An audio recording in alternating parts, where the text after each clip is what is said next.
What's up, guys? It's us Hey here at everyone. the click-maqtes making our first ever YouTube video, Exclusively. Ooh, we're upgrading. and it is, So, of course, going to be a tier list, one of the easiest and most predictable forms of content you can make. But I just thought it would be neat to try it out. yeah, I've never actually been on one of these websites before. So this is going to be fun. All right, so tonight we have got the popular movies from the 2010s tier list. This ought to be a fun one. George, this is your idea, so why don't you start us off?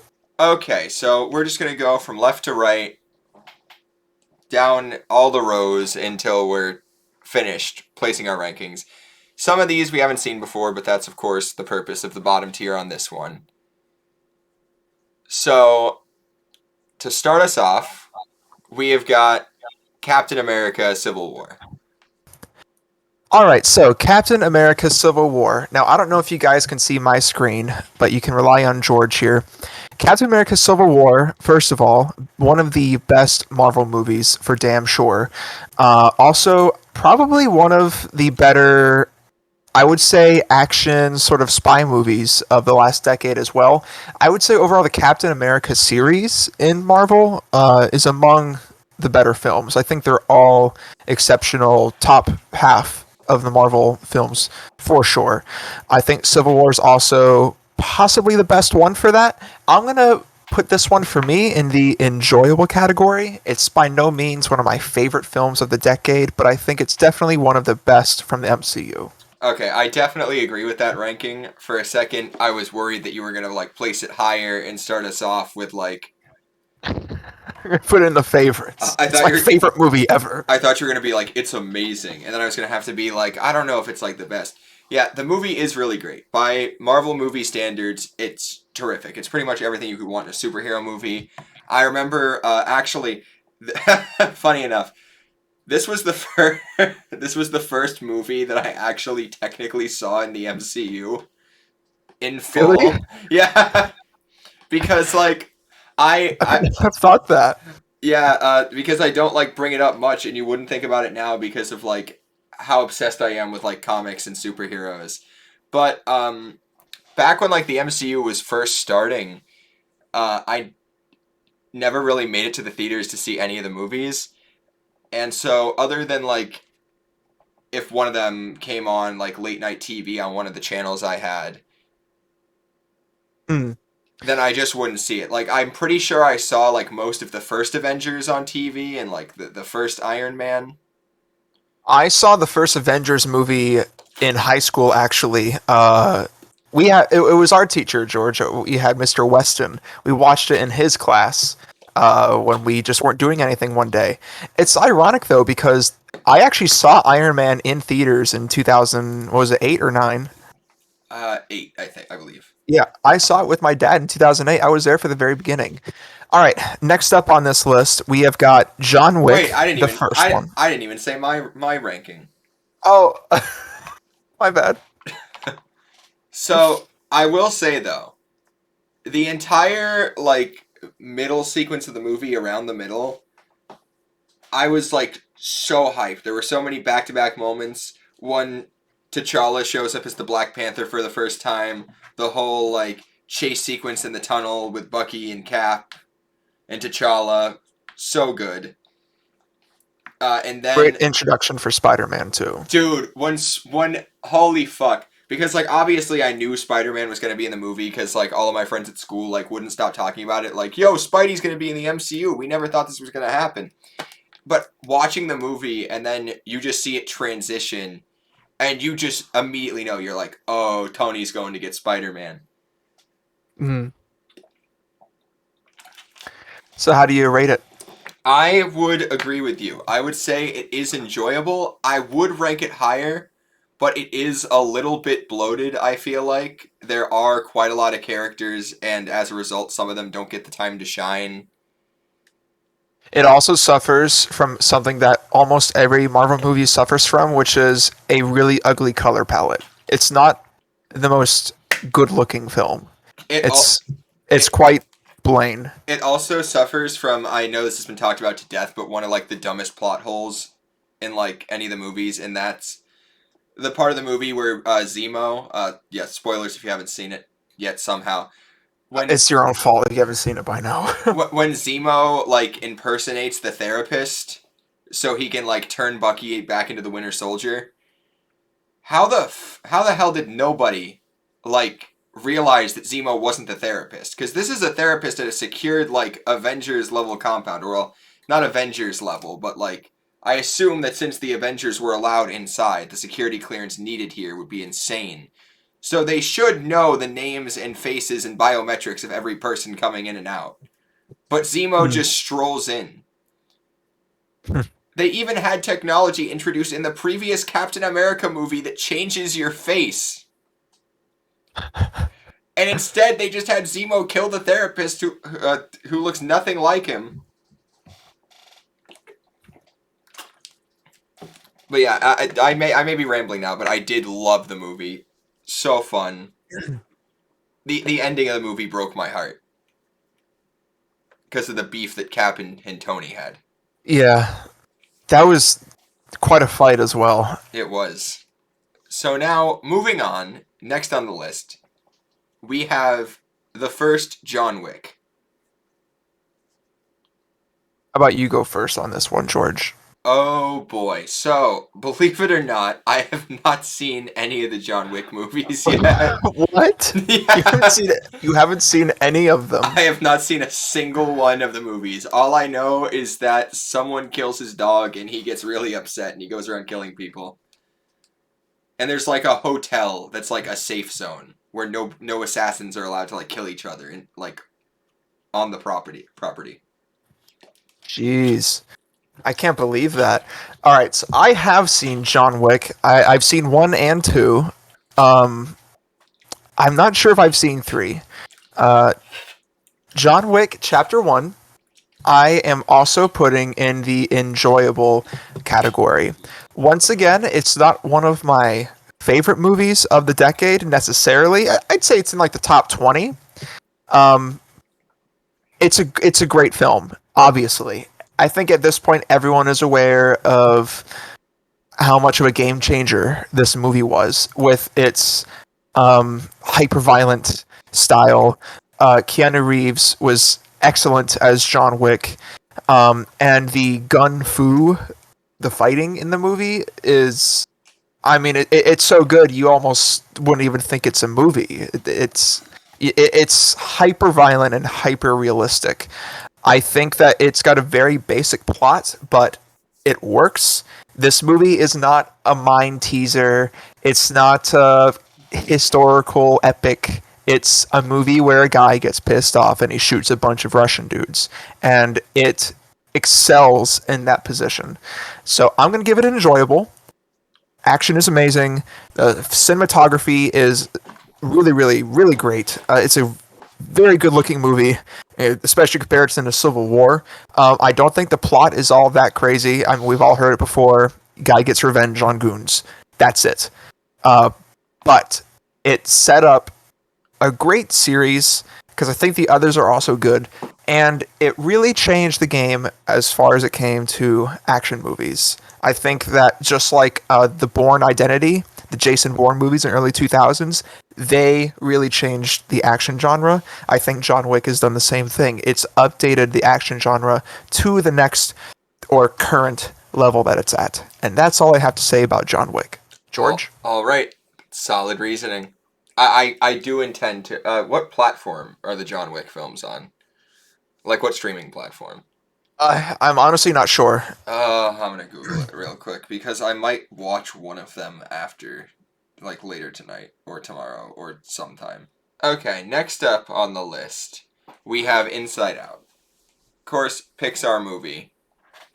So you know what to expect from Pixar. Usually they present quality. It's cute. It looks really pretty. It's got a lot of heart. That's Pixar's staple at this point. I think the only movies that don't are Cars 2 and 3. And Maybe the Good Dinosaur. thank goodness for us that Cars 2 is later on in this list. Oh, Which yay. oh boy, I can't wait to talk about that one. So for Inside Out, I'd probably rank it at average. Okay. I don't think it's the best Pixar film, but it's good. For me personally, I don't know about you, but if I say something is like average, I would still like watch it again. Right, yeah. It, Average is good. Like a 5 out of 10 is average. 5 out of 10 is good. I feel if like Oh, sorry. I feel like we kind of have like a bias ranking system where a good movie has to be like an 8 or a 9. And like if it's a 7 or lower, that's like, ooh, that's not very good. But no, like average is good, you know? But anyway, so continue. Sorry. so where would you agree with the average ranking? I actually, yes, I would agree with the Okay, average okay. ranking. I'll move it to average Yeah. because like the I like the idea. I don't know how to like emphasize it more, but I feel like they could have done more with the idea, and there is a lot of like the movie that does feel like padded content. Mm. I think that what Inside Out really excels at apart from anything else. And this makes sense considering the plot of the movie, but it's a very emotionally driven film, and it does kind of get to you if you see it in the right mood. I think when I saw this movie, it did actually almost bring me to tears at one point. It's a very emotional film, and that means that it's done an excellent job because that's what the movie's all about. So I do think that it's great in that regard. It's also obviously a gorgeous movie. I don't think very much of it beyond that, though. I mean, it's not like a groundbreaking movie by any means. It's just a good, solid film that's like good for kids and for adults. Um, yeah, it's good. It's good, but I wouldn't say it's my favorite Pixar movie. It's probably like number 5 or 6 as far as Pixar movies go for me. I don't. Okay, I honestly, I'm pulling up Pixar movies. I don't even know if it would be in my top 10. Really, I see. I would put it in my top 10. I think, um, but yeah, Okay, let's see. I'm just gonna name off all of the movies that I would place above Inside Out. Looking at Pixar movies real quick. Here are all the films that I would rank as more enjoyable than Inside Out. You ready, Sam? yeah. Toy Story, Monsters Inc., Up, Wally, Finding Nemo, The Incredibles,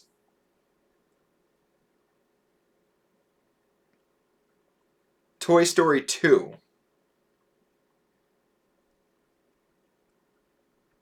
Hmm. Maybe it would be in the top 10. Yeah. Because like, I haven't seen a few of their more recent ones, and I don't know if, like, I would put it below, like, Cars. Or, like, some of the sequel films. So, yeah, it actually would be in my top 10. All right. Next up, we have got We've Frozen. got Frozen. Oh, boy. Could I talk about this movie forever?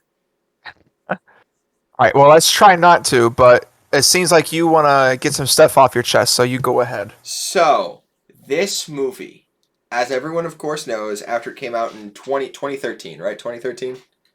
12 or 13. One of the two. So, when it came out, it was literally everywhere. Instant cultural phenomenon. I remember back when I was in high school, in choir, we had to sing Let It Go at one of our concerts. Actually, we sang a whole medley of all the songs from the movie now that I think about it. I'd sing it a little now, but I'd get copyright struck, like, immediately. So, I have quite a few problems with the movie, though. I like the music, Yeah. but everything else about the movie I pretty much do not like. And Nothing? and a lot of the, like, some of the comedy, like, hits. I like some of, like, Olaf's little jokes. Olaf's pretty neat. I like Kristoff and Sven's little, like, back and forth, even if one of them is an animal. I didn't dislike the characters. But I have to Yeah, full I thought they were decent. Yeah. I have to fully explain this to you. So Frozen is actually like a lot of Disney movies based off of like an old fairy tale. Yeah, I think I've heard of it. The Snow Queen, right? Yes. Now, usually Disney at least adheres to like the loose plot of the fairy tale they're adapting from. Like they may tone it down, like, they did in Disney Cinderella, we didn't see like crows peck out the stepsister's eyes. That is what happens in the original fairy tale, by the way. Oof. But in the original tale, like the Snow Queen, Elsa was supposed to be the villain of the movie. Oh. Like full send.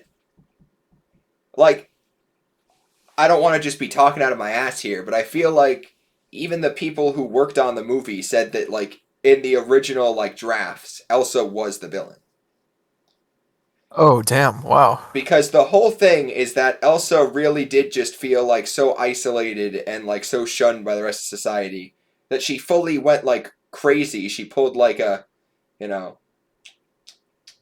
I'm gonna butcher her name again. So, Dragon Lady, Game of Thrones, season 8. Daenerys Targaryen. Yeah, that one. She just she really went sicko mode. Like she froze the entire kingdom pretty much out of spite, and she had to be killed if I remember correctly Ooh, wow. to like unthaw everything. And that's the direction they were going in until the composers working on the movie uh, came up with the first version of what would go on to be Let It Go, which of I course thought is Elsa's like big like triumphant song about like moving on from like her past. so. Obviously, that wouldn't work if it was a story It where she was the villain who was stuck with hatred over the past. exactly. So the song, of course, is good. I'm not going to deny that. Let It Go is a good song. That being said, that song single-handedly changed the plot of the movie. Huh. So now they're like, Elsa can't be the villain after that one. It's too good. So we're gonna actually have her be redeemed by the end of the movie. But then they stopped and they're like, we don't have a villain. Who could be the villain? And they're like, I got it. Prince Hans. Which actually, if you watch the entire movie and you pay attention to Hans's character, him being revealed as the villain is one of the worst twist villains in any movie ever.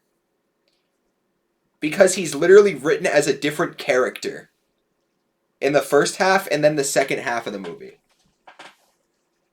Yeah, because he is a genuinely like great guy in the beginning. He's really good for Anna. They like fall in love with each other. It Like all seems so great. here's the thing. One of the biggest examples of this is in the very beginning when Hans first meets Anna, like isn't it like in the boat and the boat like tips over or something? Yeah, And like he helps her up yeah, even though there's literally no one else around and there's no one he's trying to like impress or anything. yeah, And then at the end of the movie, he leaves Anna to die, but he could have just like not helped her in the beginning of the movie at all. Like he didn't gain anything from that. And even like getting Anna to like fall for him. Like it's oh god. There are YouTubers out there that have done far better breakdowns on this than I'm trying to say right now. But it's bad. It comes out of left field, doesn't make sense. And because of that, Hans isn't even like an intimidating villain. yeah. No, he's not. He's just he's just a snob who's like, I'm gonna get the kingdom, and then he doesn't. And then of course the movie has a very predictable like true love conquers all, and then Sisterhood. Elsa and Anna embrace, and then the kingdom is saved. Yada yada yada. I think it's a good message for girls. It is You know, it I it will say that. it is a good message for girls. I will say that. But pretty much every other character, as a result of that, either gets underdeveloped, character assassinated, or they just literally don't do anything. I would place the movie at average. Okay. Average is good with me. I feel like there are some people that would place it higher. I can't bring myself to place it lower because it is like a visually stunning movie. And again, the soundtrack is full of bangers. But the plot and the characters to me leave like a lot to be desired. All right. Next up, we've got a Christopher Nolan classic. Many regard it as his best movie, Inception. Inception. And I am inclined to agree. I am going to put Inception in the favorites. For I'm gonna put Inception in bad. haven't seen. No. It is factually an excellent film. I think there's a lot of movies where, of course, it's subjective. Some people love certain movies and others will hate those same movies. But I think that everyone can agree that even if it's not necessarily your thing, Inception's a great film. Um, Obviously, like all the actors in it, a lot of heavy hitters. You got obviously Nolan directing, Hans Zimmer on the score, Leonardo DiCaprio is leading. I can't remember his name, but who's the older Japanese gentleman in it? Oh god, I'm gonna look up the Look him up. I forget his name, but I think he's such a good actor, and I think that he was great in this movie too. We really don't even need to go into this one that much. It's like, the guy who played Saito, yes, yeah, Ken Watanabe. okay, yeah, Ken Watanabe. Okay. Honestly, we don't even need to go into the movie that much. I don't think I, it's like talking about The Godfather. We all know it's a great movie. I'm just gonna talk about it a little bit because I am very slow on the uptick, so I only watched this movie for the first time like last year. Hmm. And So what'd you think? I will place it in the favorites. For me personally, I would put it just in amazing, Hmm. Sort of like a halfway mark. sort of like a halfway mark, but I will throw it up in favorites because I definitely can see why someone would regard it as such. It The is su- effects are also incredible. it It's a is it's a great looking gorgeous movie. movie. The plot is so intricately crafted. The ending, dude. The fact that it's Huh. left again, spoilers. The fact that it's left unknown to the audience if Leonardo DiCaprio's character is still in a dream or not. Like, Hmm. oh my goodness, dude.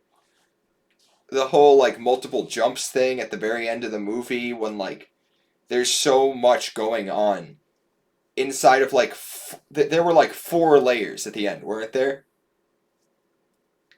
Yes. Cuz Yeah, I there think so. cuz there was the dream, there was the first level where the guy was driving the van where they just got like ambushed by regular goons. There was the second level, which was the hotel. The third level, which was like the Arctic snow base, and then the final level, which was like the deep like unconscious, Yeah. where like Leo had to confront his demons.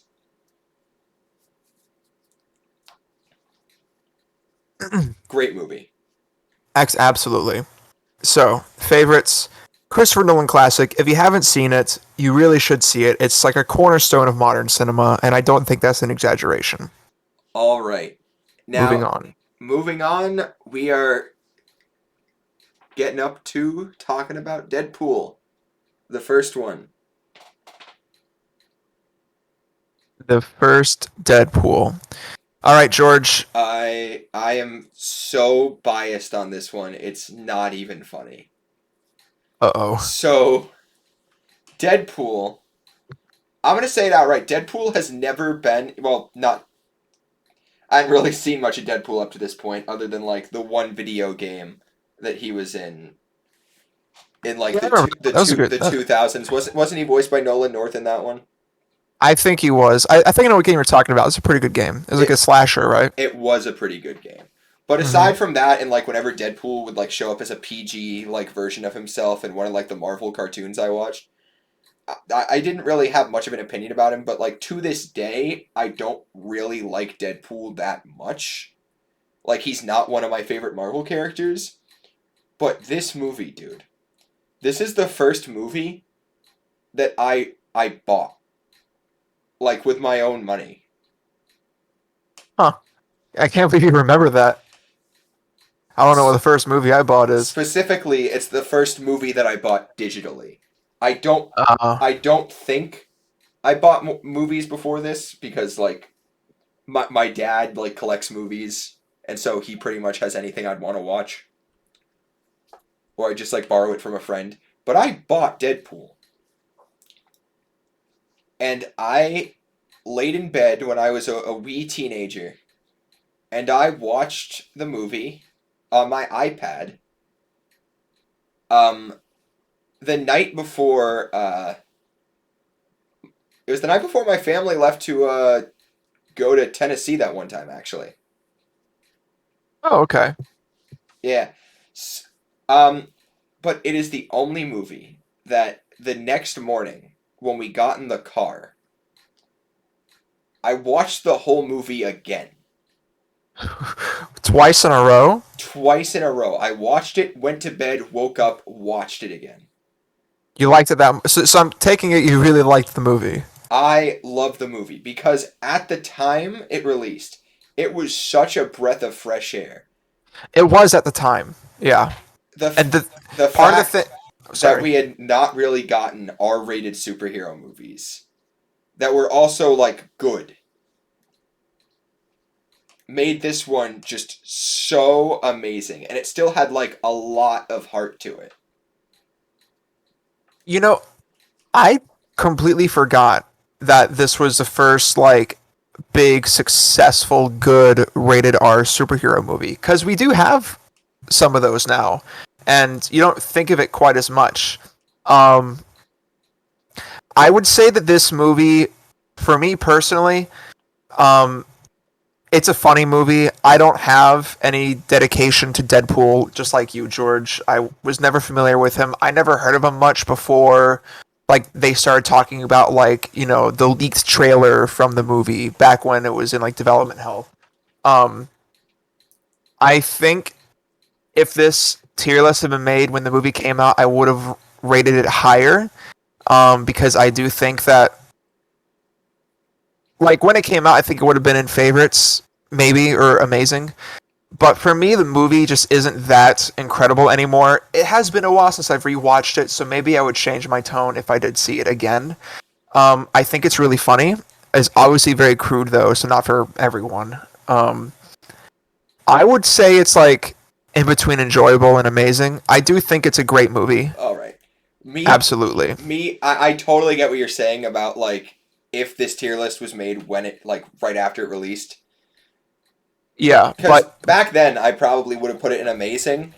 I do think enjoyable is a good spot for it all right, enjoyable it is. because like it's not like groundbreaking and it doesn't tell like a terrific story. There's another film just slightly down the list here that basically just does what Deadpool did but better. Yeah, I think I know what you're talking about too. Yeah.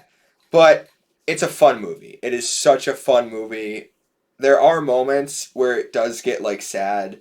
I still remember the one quote in the movie that, good old Deadpool says, life is just a non-stop, something like life is a non-stop like shitstorm with periodic commercial breaks of happiness.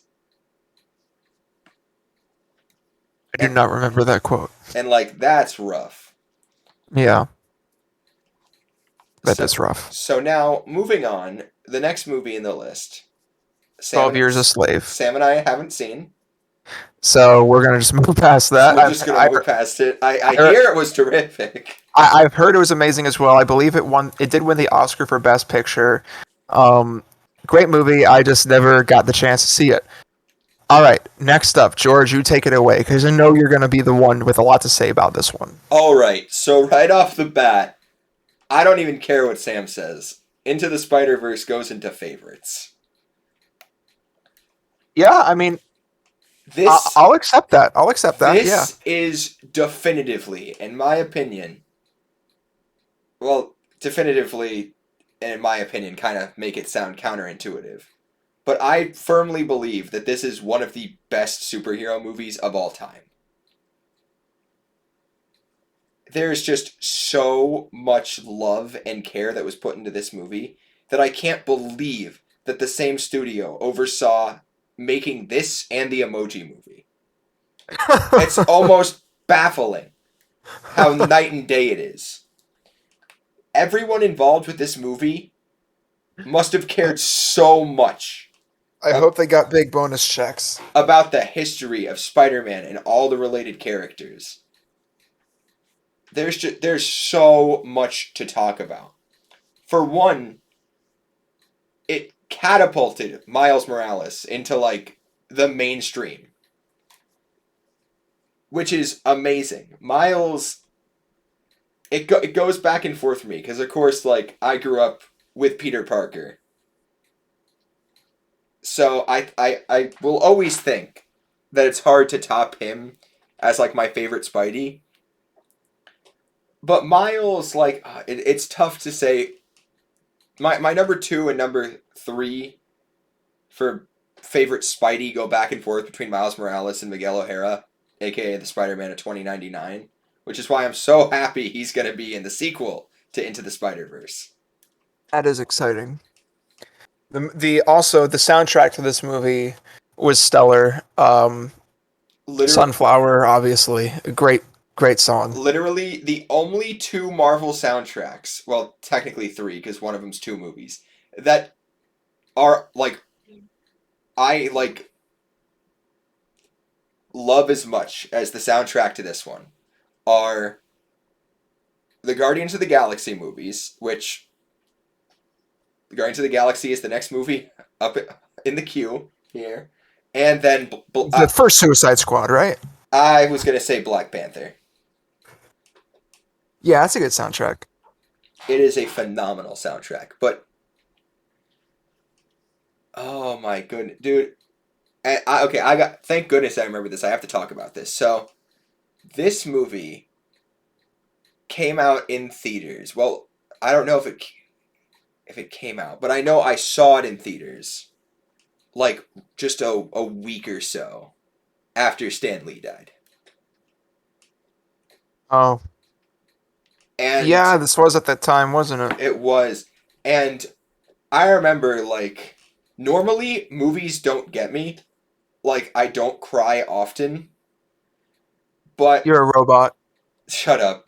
But after, like, the memorial service for, like, the Peter Parker of Miles' world at the beginning of the movie, like, Mary Jane, like, gives her speech, like, in honor of her husband. And then it just cuts to the Stan Lee cameo, and all Stan Lee says is, "I'm really gonna miss him." Mm. And of course, he was talking about like Peter in the context of the movie, but I took that as like Stan Lee's really gone now, and Rest like in peace, Stanley. that's it. Like this man is like responsible for like all we see here, and of course, other people too.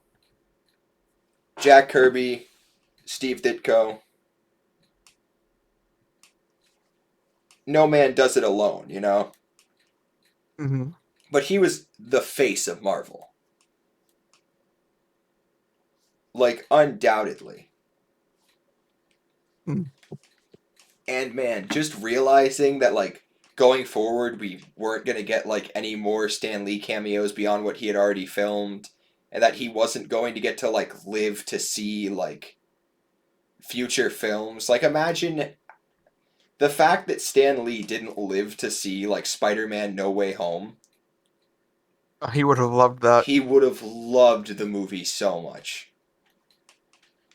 And that just broke my heart. But then going away from the depressing stuff, there's so much to love in the movie. The scene when like Miles finally takes the leap of faith is one of the most visually stunning scenes I've seen in any movie in my entire life. He just dives off the skyscraper and then he's upside down and the camera's like kaleidoscoping all over the place. When I think of Into the Spider-Verse, uh, I predominantly think of the visuals. Um, this is, I would say this movie's film style is like on par with like Christopher Nolan movies in terms of how visually impressive they are. This, I mean, words really can't describe it that well. I mean, the movie's gorgeous, but I feel like that doesn't express it well enough. The movie is just incredible to look at, and I feel like you could practically and you would still enjoy it just because it's so beautiful to look at. They really authentically, you know, took home that comic book style, and I think that must have been really really difficult for them to pull off. But man, am I glad they did because it looks so good. You pretty much have covered everything there is to say for me about this movie. I will also agree. I'll put it in my favorites. It's one of the best superhero movies ever made. So now we will move on. Um, Also, real quick, how long have we been recording for? Stop. Because we haven't gotten very far into this. We've been recording for like 38 minutes. Okay. But it's This, okay, because I know we have movies coming up that we have not seen. okay. True. True. All right. So, Um. All right. So sorry. I know I'm making you have to cut stuff a lot. Um. All right. Going back into it. Next up on the list, we have got Guardians of the Galaxy, the first one. the first one. Um, I did not see this movie for the first time until a year ago. I was late to the party on this one. It's funny. I actually saw Guardians of the Galaxy 2. Oh wait, that's not out yet. What do you mean Guardians of the Galaxy 2 isn't out yet? It's Guardians 3 that's coming out next. I'm sorry, I got confused. Do you mean you Oh, saw the first Guardians last year or the second the Guardians? first one. I saw the second Guardians before I saw the first one. Okay, okay. So you're participating in my correct watch order for or play order of any series. Got it. Yes. Um, the soundtrack of course, is just wonderful. I love the 70s and the 80s soundtrack to it because those decades have a lot of my favorite music, and some of my favorite songs were on that playlist. The movie is genuinely really funny. I think it does a good job.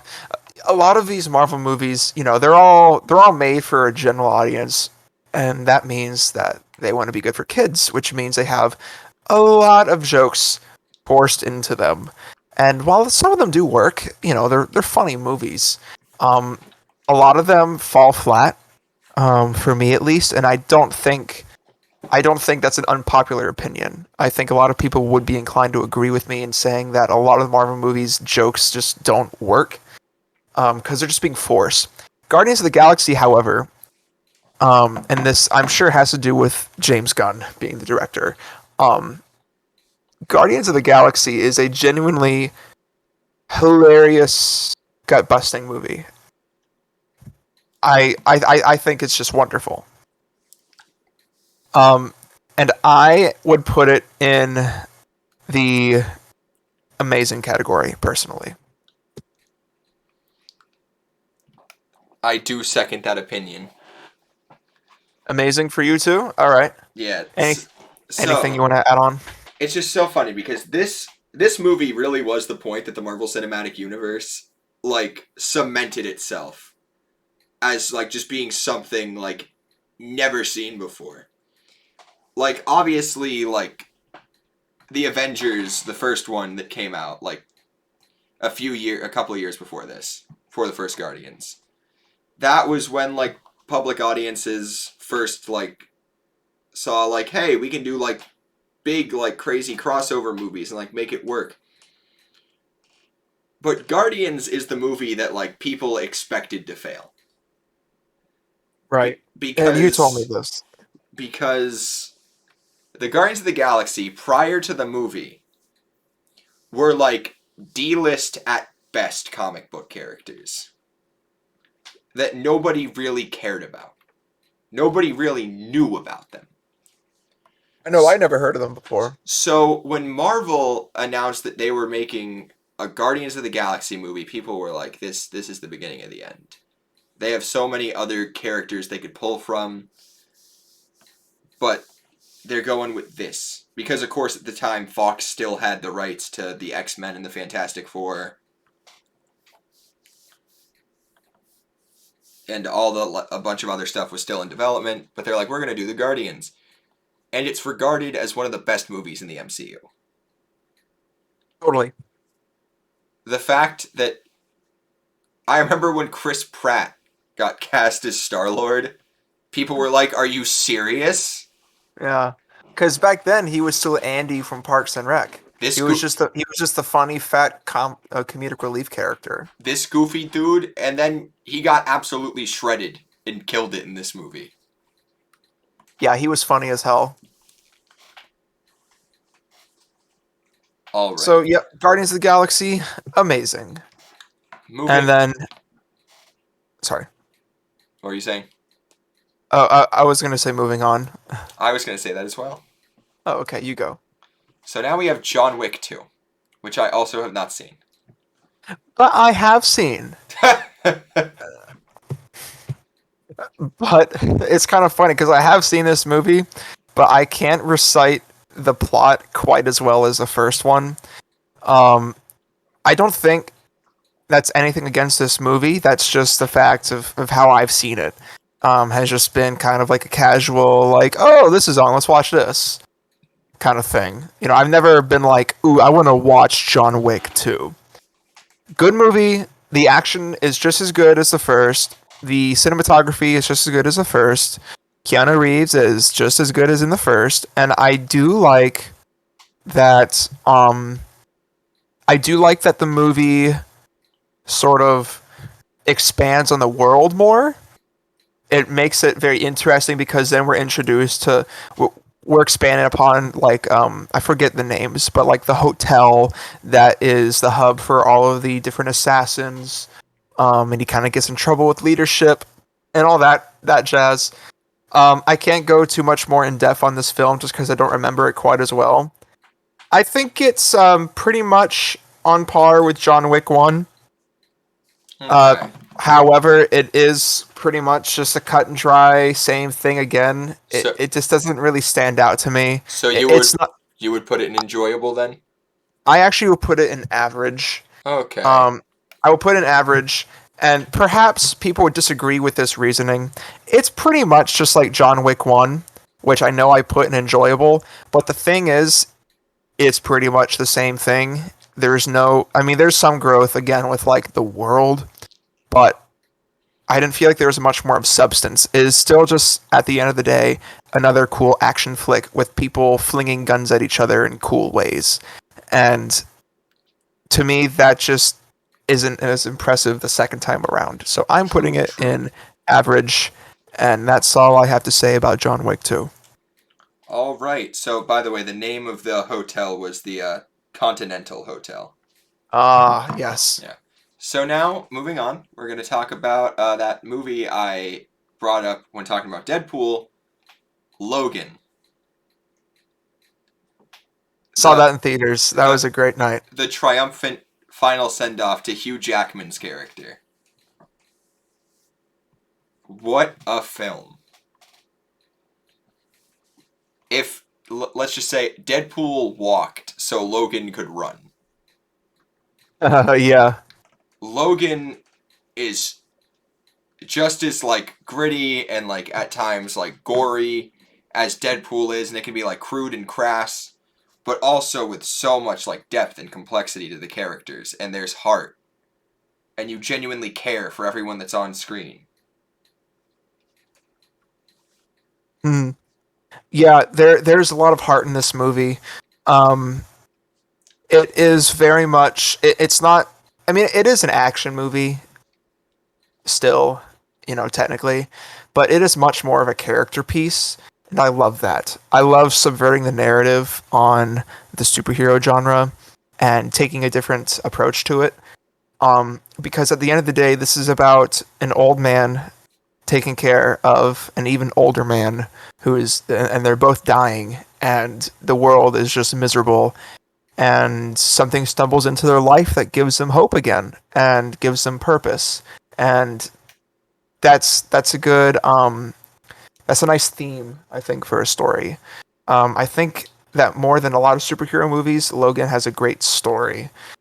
I would barely call it a superhero movie. Even I would say it's a character piece more than anything else. A character piece and a good drama. So where would you rank it? I would put it in amazing. Hard agree on that one. The only reason I don't put it in favorites is because um it's a great movie, but it's not a very rewatchable movie, I don't think. I've only seen it once in theaters. I've never seen it again since then. I've never said to myself, I want to watch this movie again. Um it doesn't mean that it's not a great film. It is a great film, but it's not, in my opinion, the most rewatchable one. Because there's not it's not the most cerebral movie. Once you see it, you've seen it all. Also, Um the movie really won't hit as hard for you if you haven't seen all of the Hugh Jackman Wolverine movies before it, mhm. which Because it is his in, send off. which includes quite a lot. If you just went into this movie by itself, like you would still like gain enjoyment from it because again, it is like character focused and it's very like self-contained. Hmm. It's very like tightly paced. I guess I'd say. So you would still be able to like enjoy it. But what makes it amazing is that it is the send off to a character that audiences had loved for almost 2 decades. Yeah, it was a big deal. I mean, because this is what, when did this movie come out? I The mid believe the mid I the believe mid 20 2010s. I believe 2017. Oh, 17. My bad. Okay, well, in any case, like, Hugh Jackman as Wolverine was a pioneering force in terms of establishing superheroes and their characters as pop culture icons. Just like how Tobey Maguire solidified Spider-Man in the public consciousness beyond just comic book fans. I think Hugh Jackman was also influential in that sphere um, as Wolverine. So to see a goodbye film for him was quite touching, and um, it did kind of get me. I didn't cry, but it did kind of get me just because it was like, wow, like this is the end for him. Goodbye. This is goodbye. Um, so yeah, at the end of the day, it's a great film. It's an amazing film. All right. So now Next up, on to the next one. We have Moana. you have seen this movie, right, George? I did, yeah. Okay. All right, I'll let you take the reins on this one. I will say I have seen the movie actually a few times. I don't remember much of the plot.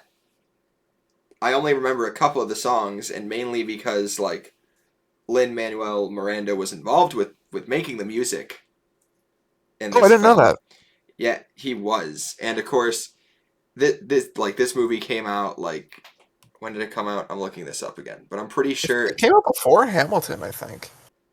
it definitely came out after 20. Okay, there. Maybe I'm wrong. I don't want to be wrong, but maybe I'm wrong. No one wants to be wrong. Moana came out a year and almost 2 years after the Hamilton musical came out. Oh, my bad. See, I don't know the Hamilton musical that well, actually. Um, And I had quite the Hamilton phase I remember. when I was younger. Knew all of the songs. Now I would be lucky to remember two of them. But yeah, he worked on the music for it, and the music for Moana, It's of great. course, is great. Dwayne the Rock Johnson plays Maui, and he can sing. That's Yeah, great. he can sing. Yeah, he's not the amazing, but like he's good. You know, the movie was certainly interesting I do think it's one of the better Disney movies from this time period. Actually, from this um, time period, yes, but overall, I would actually put it at least on par with Frozen. I also think it's a better looking movie than Frozen. oh, for sure. Very I, colorful. I would say that for me personally, only because I don't remember that much of the plot, and so I don't have much to talk about. From what I do remember, I would rank the movie at enjoyable because Okay, it's very fun. And it is a very fun movie. sometimes you don't need a big complex movie that has a lot going on. Sometimes you just want something that you can like shut your brain off to for the most part and just have a blast hmm as you're along for the ride. I was actually gonna say average, but I'll put it at enjoyable, because it is an enjoyable movie. Next up, though, we've got Drive, which I have not seen. I have not seen it either. Moving on. We All have right, we have The Martian. have you seen that? I have not. Did you? I have seen it. I saw it in theaters. Ooh, I heard this movie was pretty good. It is a it is quite a good movie. I'm gonna put it I'm gonna put it in amazing. Ooh. Um, yes, I think that I think The Martian is an excellent film. Um, Matt Damon kills it in this movie. The plot of the movie is very unique. I mean, obviously we've had your person left behind story before, like Castaway. I think is the biggest example of that. Um, I would say that The Martian is almost like a modern scientific remake of Castaway. Because Matt Damon's astronaut, I forget his name, honestly. His character is part of the first expedition to Mars, and they're all there, and something goes wrong. He ends up actually landing on Mars on the surface, whereas the rest of his crew stays in orbit. I forget what happens if they all land or if he's the only one that lands, but something goes wrong. He's on Mars. The others are in orbit, and they're like, "Oh my god, what are we gonna do? We have to figure out how to rescue him." So the whole movie is him figuring out how to be the first person ever on Mars and how to survive. He eats potatoes made from his own feces, and he explores and kind of like I would say it's almost like a study of the human psyche because he's alone for so long, and you see the things that he is doing to try to keep himself entertained. You see his weakness, excuse me, his moments of weakness, and the moment when now, okay, spoilers, but honestly, you can see all the movies in this list, so spoilers for all of them. I mean, if you haven't seen them yet and you don't care, that's fine. But if you do care, just go away. It's okay. Um, but spoilers, when the team does figure out a miracle plan with NASA and they do come back and they manage to rescue him, the excitement of his character when he sees them again and he realizes that he's going to make it did actually make me cry. um, I grade a lot of movies being good or not on did they make me cry because I wouldn't say I'm like the most emotional person in the world. So if it brought me to tears, I think you should take that as a sign that this is a very impactful film. It was a genuinely great scene. I was so happy for him. You really get to care about his character. Um, it's a great movie. I could go on and on about it, but I feel like I'm repeating myself. It's amazing. Next up, take it away, George. We have the Lego Movie. Did you see that? No, actually, I have not seen the Lego I have movie. not seen the Lego Movie either. Oh, wow. Okay. I saw the Lego Batman movie. I intend to see I the Lego Movie. I haven't seen any of them, but I know apparently that they're very good. So next up, we actually have Thor Ragnarok. You can start us off on this one too, Sam. All right, Thor Ragnarok, also one of the better Marvel movies, undoubtedly. It basically saved Thor's character. It took him from being a wishy-washy Shakespearean type character that was very boring into a fun romp. I mean, the movie is just it's just a great time. Um, I mentioned for Civil War that a lot of Marvel movies fall into this sort of color grayscale zone where they're just washed out and quite ugly to look at. That is not Thor Ragnarok. Taika Waititi made a great looking movie. I wouldn't necessarily call it beautiful because it is a CGI fest like all the others. And it's, it's a Marvel movie. I wouldn't say it's beautiful, but it's a good looking movie. Lots of color, literally pops out. It's a lot of fun. I love the Hulk in this movie.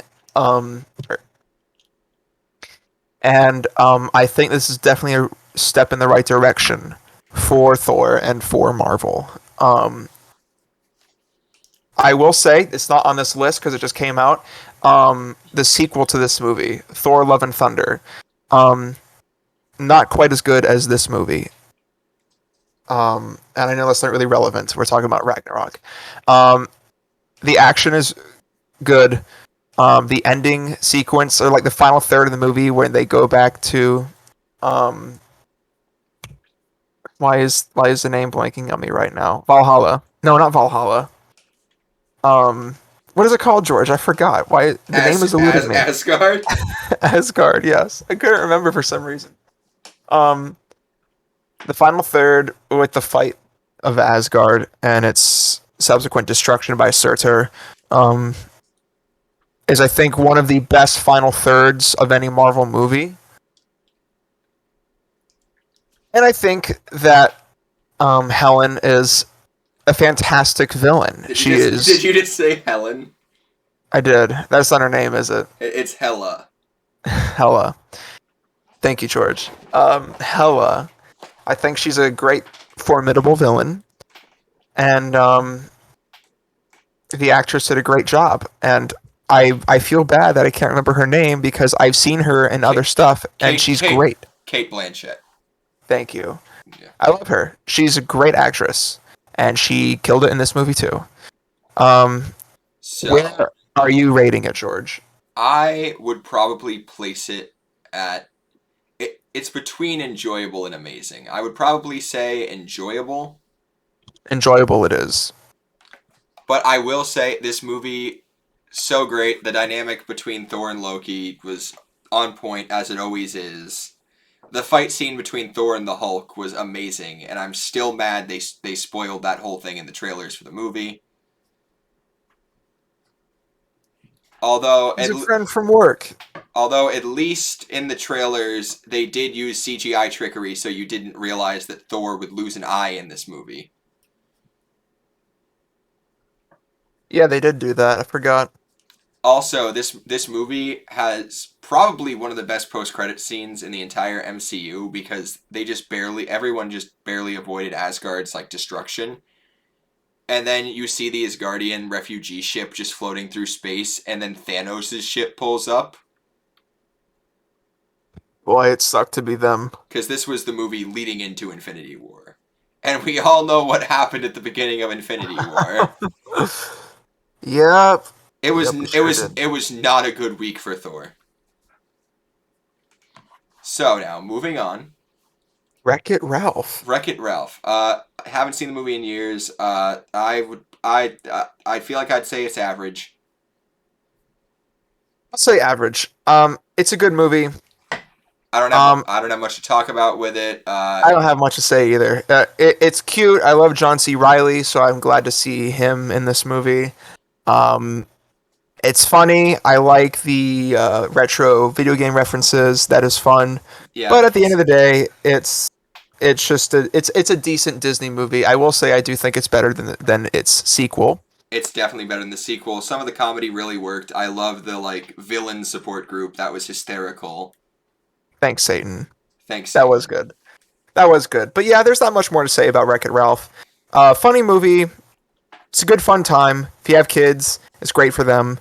Um, and that's that. But now we get to talk about the first movie that I know is going to be bonkers fun to discuss. We have Star Wars Episode 9, The Rise of Skywalker. I have not seen this movie. I am placing this movie. I wish I could. I wish there was another tier on here, below bad. I'm placing it in bad. I don't It is a give it is a bad movie. I don't give a shit. You can stand here all day and tell me, but the cinematography is still good. And the score is phenomenal as always. Well, of course it is. It's a Star Wars movie. When's the score not phenomenal? And like it has some like good acting. But the direction, the dialogue, and the overall plot was actually abominable. Yeah. The decision to have fucking Palpatine suddenly return, which was announced for the first time in a fucking Fortnite event, is the most asinine decision I've ever heard take place for a major motion blockbuster movie. It's like they literally don't give a fuck about the fans.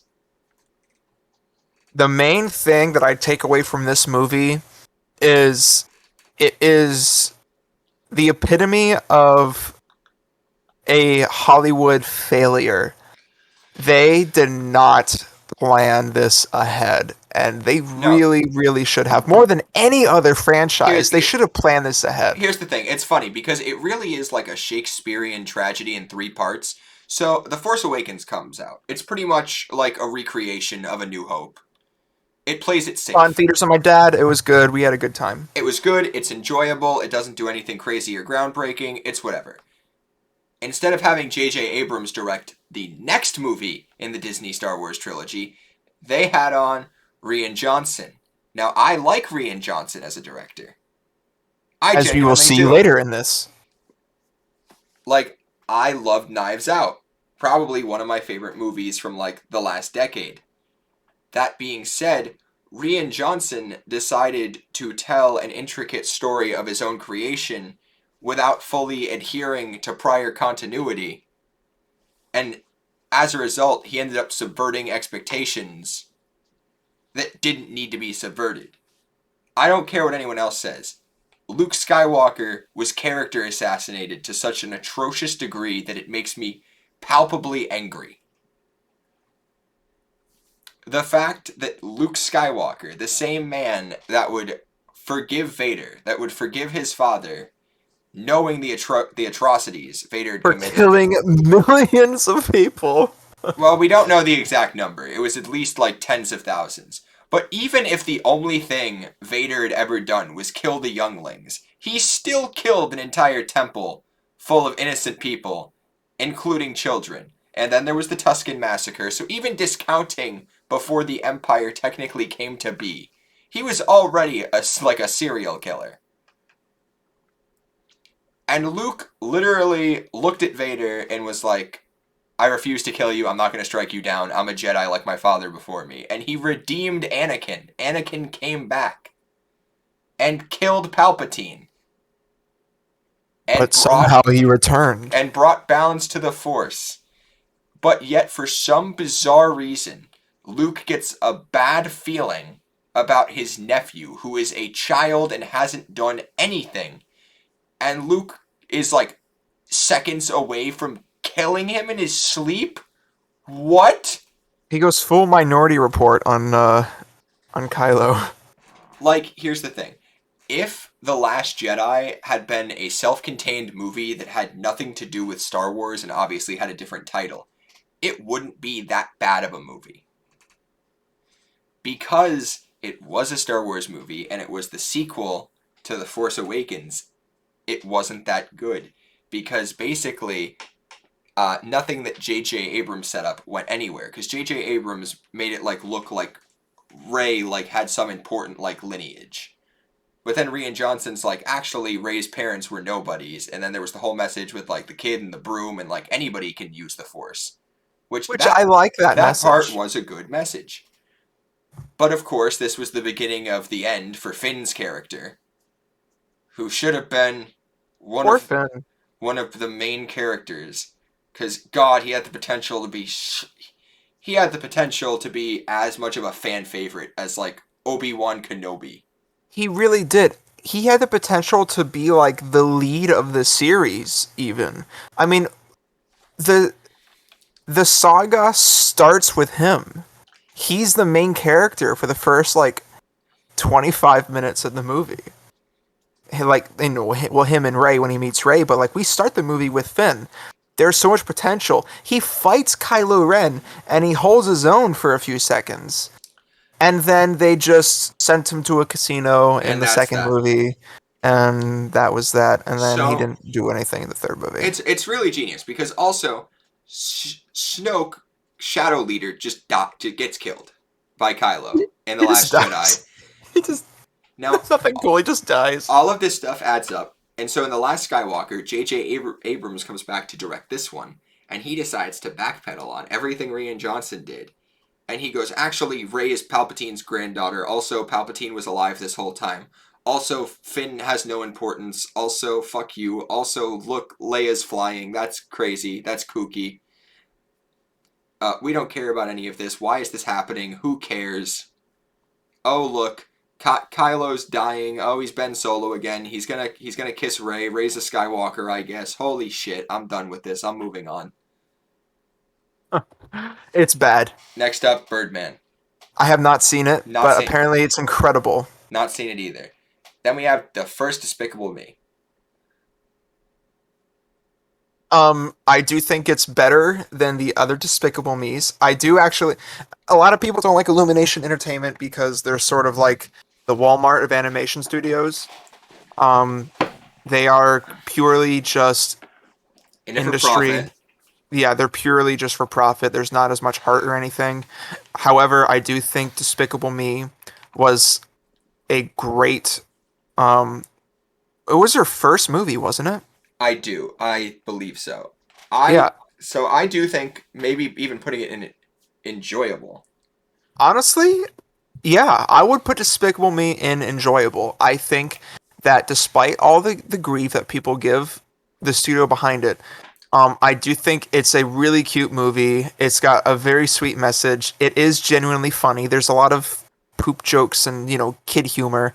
But if I watch it again now as an adult at 22 years old, I would still enjoy it. All right. So now Next up, next up, oh, I already know what I'm ranking this one. We have Iron Man Iron Man 3. 3. I would put Where it I would put it in meh. I agree. It is the worst of the Iron Man trilogy. Um Whoa, hang on there. You think it's better than Iron Man 2?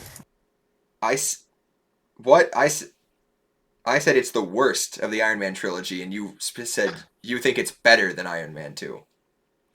I'm sorry, I have that backwards. But no, most people say Iron Man 2 is the worst and that 3 is a bit better. You really think that 3 is the worst? I actually think 3 is the worst.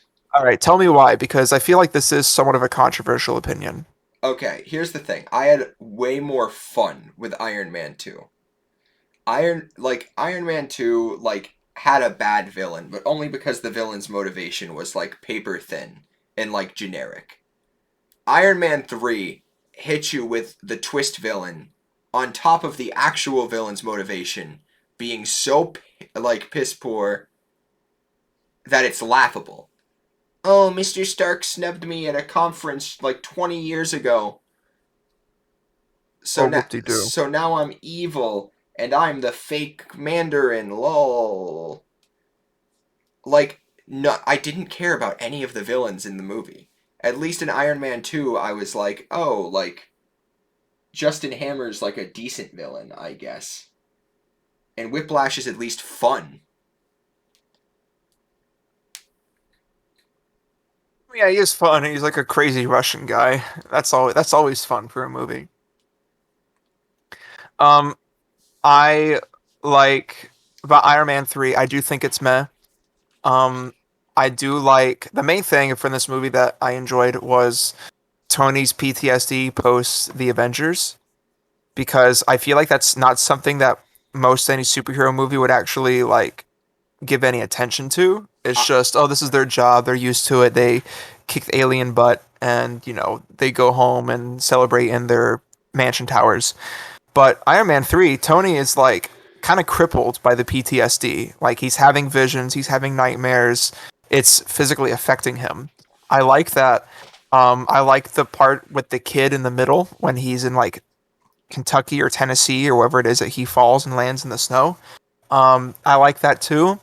Not much else beside that. The movie's not that memorable at the end of the day.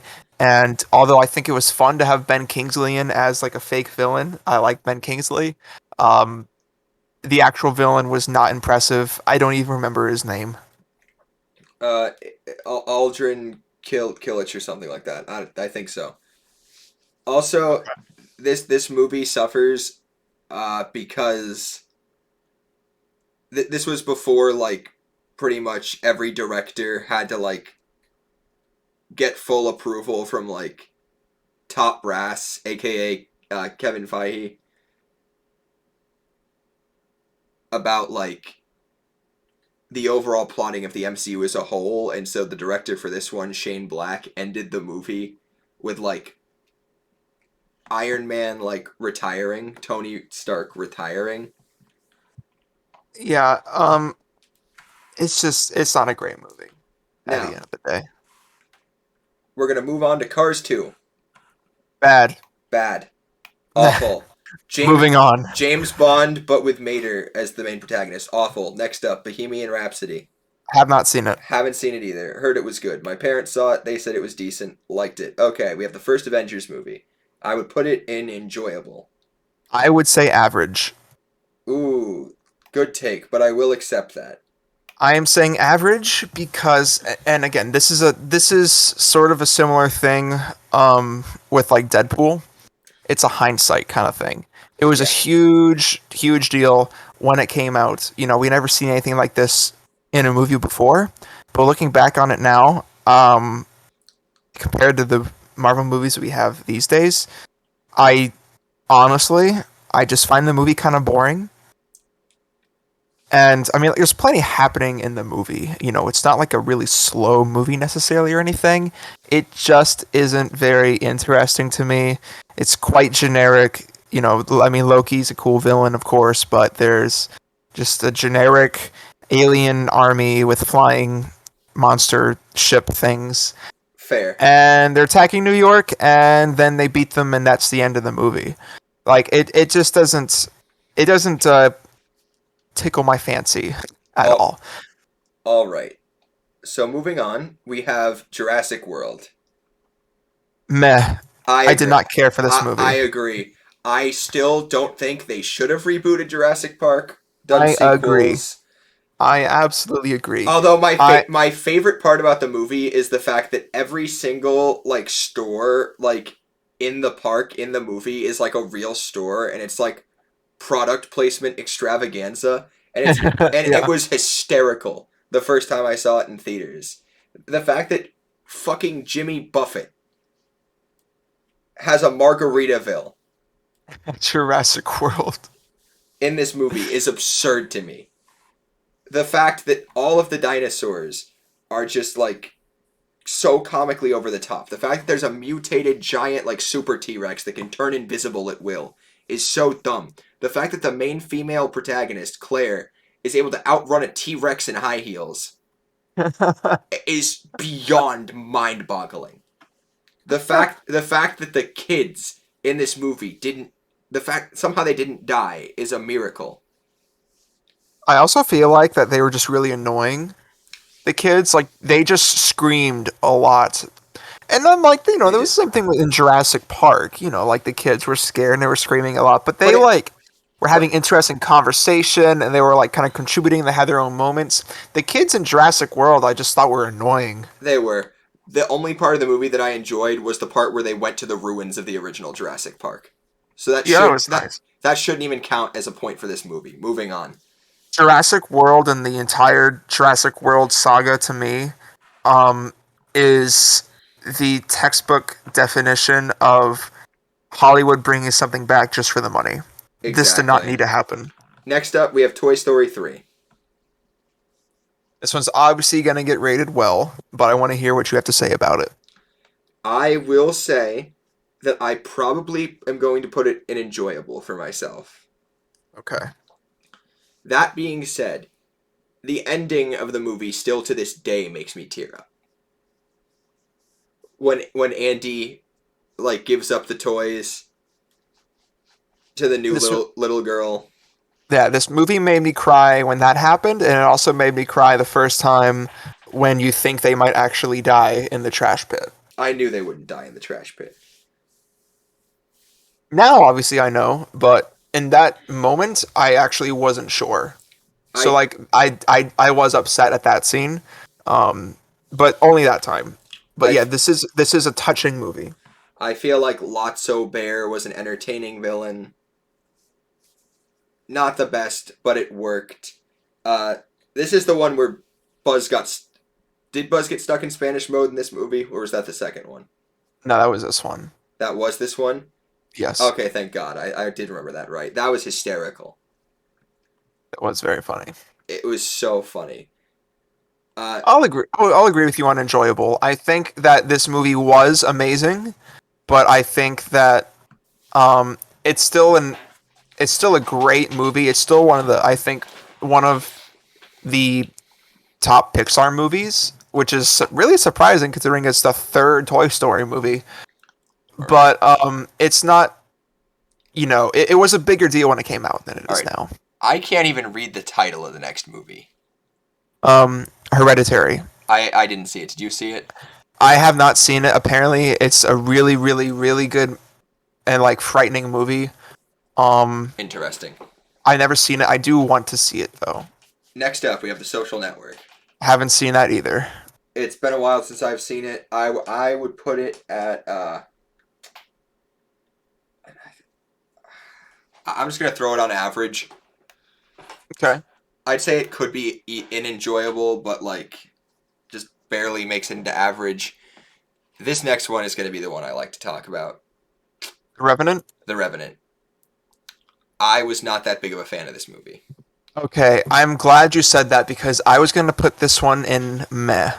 I agree. I am actually to this day mad that this is the movie that got Leo his first Oscar.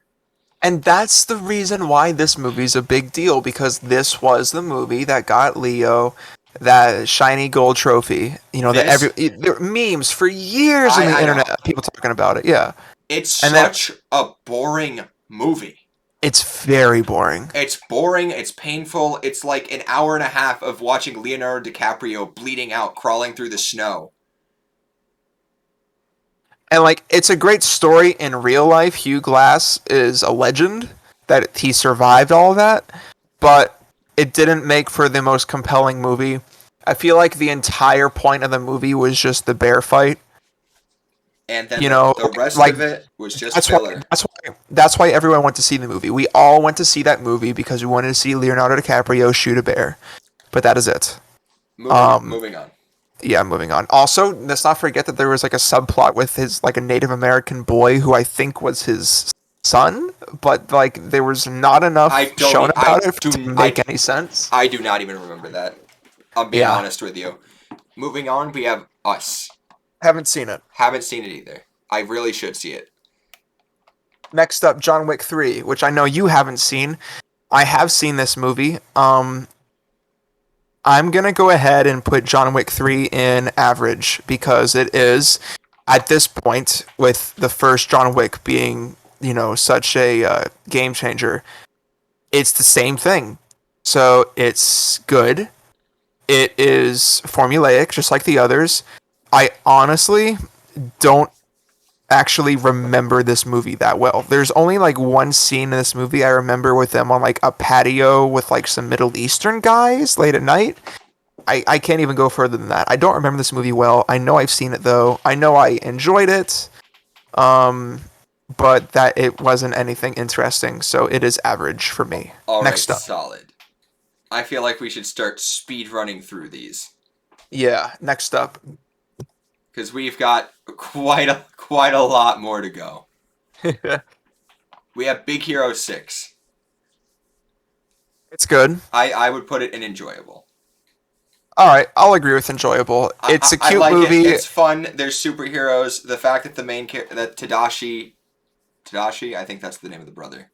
He Uh, died. He died. That was sad. Baymax is lovable.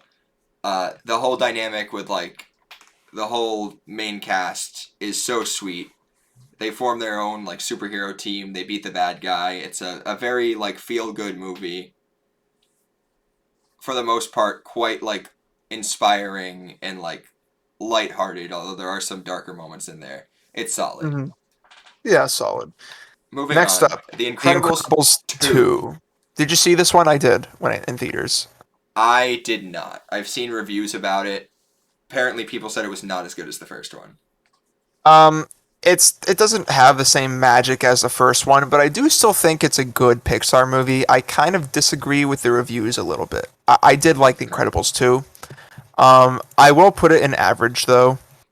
Alright, solid. Um, yeah, I'll put it in average.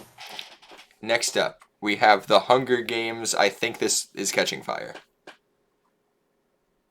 I can't even tell. I would assume it's the first one. I swear that's the logo for Catching Fire, though, because the bird's actually on fire. All right. I'm looking this up. Fair enough. Fair enough. Anyway, I did recently rewatch the Hunger Games series, uh, quite a few months back.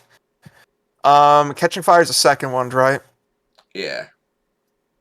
It's I think Hunger Games Catching Fire is quite a good movie. I do like that. So it is sort of like a repeat of the first one in a way because they literally do the same thing again. Like actually, Were you? No, I think you were right. This is the first one. it is the first. Okay, well the first one. All right, let's talk about that then. The f- I think I thought the first one was average. yeah. I I'm biased because I I read the books first, Uh huh. and so of course most of the time, if not all the time, the books are going to be better. Yeah, that's true. I did read the books for this series as well, but I honestly don't remember them. Um, I liked all of the Hunger Game movies. I think the first one was a really good one. I love the world that it takes place in. It's a terrible government and it's a great setting. I think it's a really unique and interesting idea. Plot holes, take that as you will. How would that actually work and make sense? But at the end of the day, as a movie, I think it's a good movie. If not a great movie, I think that Jennifer Lawrence, I mean, this was like her breakout role. I think that she was also quite good in this movie. And I think the effects were great. I'm gonna put it for me actually in enjoyable. All right, I'll let that slide. I'll let it pass. All right. Looks like the next one is Harry Potter and the Deathly Hallows. I'm assuming part two, since that's the big finale. I I've only seen the first three Harry Potter films. Cannot speak on this one. Read the book. Okay. I will put it. Actually, I'm gonna put it in amazing. I think it was a great send off for the series. I read a lot of the Harry Potter books, not all of them, because that's a lot of reading. But I did read quite a few of the books, and I watched the movies growing up because, of course, those were the movies that were coming out when we were kids. Um, it's a great send off. The final battle for Hogwarts is really visually impressive, and it there's a lot of feelings that you get inside if you've seen all the movies. There's a lot of feelings you get inside seeing all these characters that, in my case, you've grown up alongside, and you see them, defending their lives and defending their school against the army of darkness and evil. Um, it it was it did get me. I don't mean to say that I cried or anything. I didn't.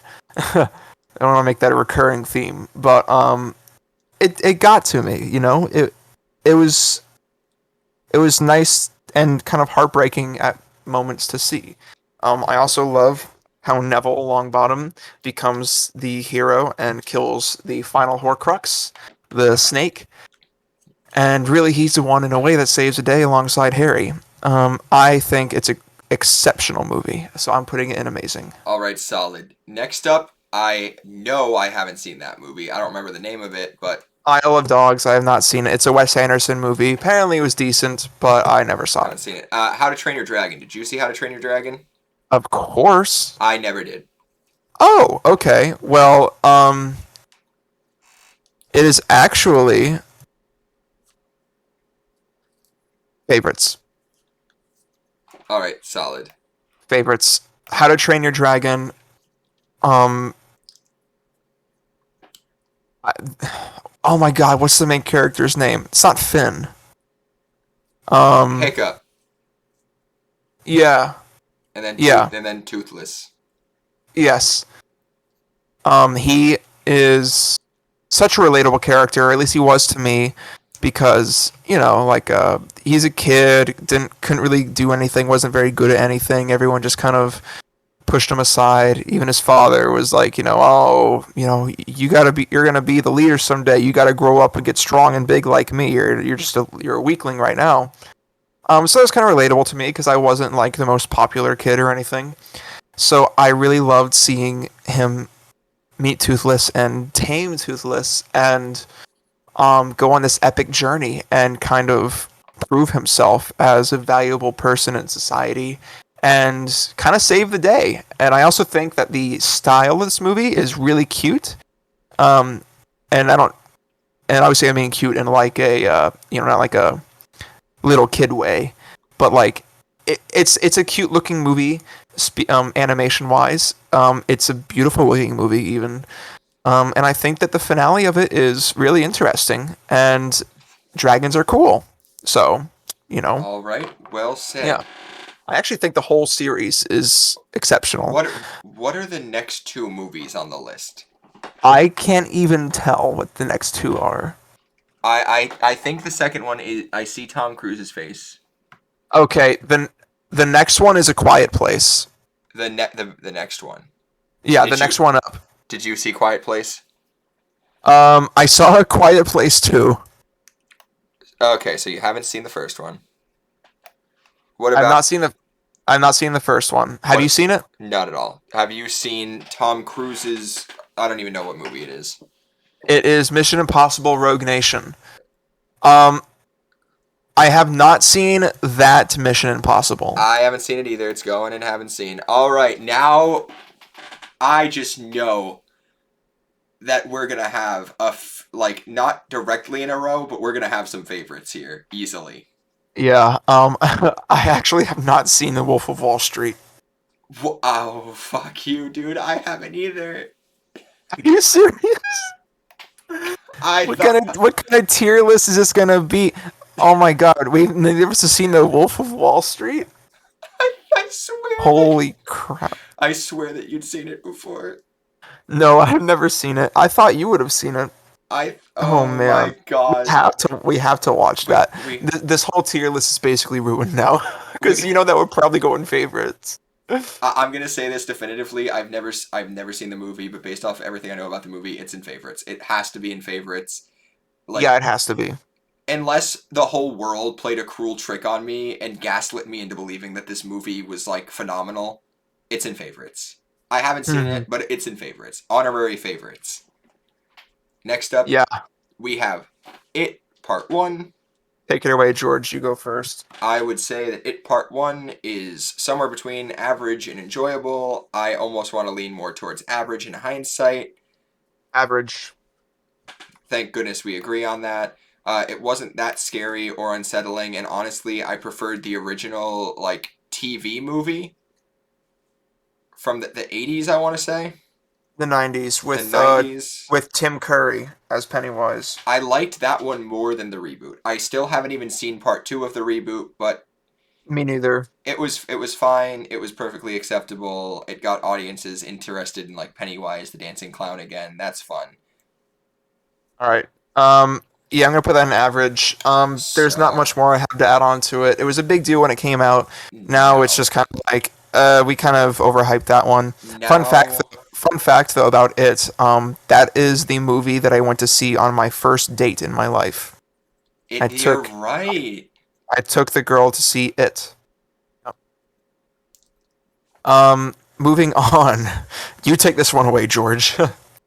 It it's going in favorites. Nothing needs to be said. Avengers Infinity War is like the perfect team up superhero movie.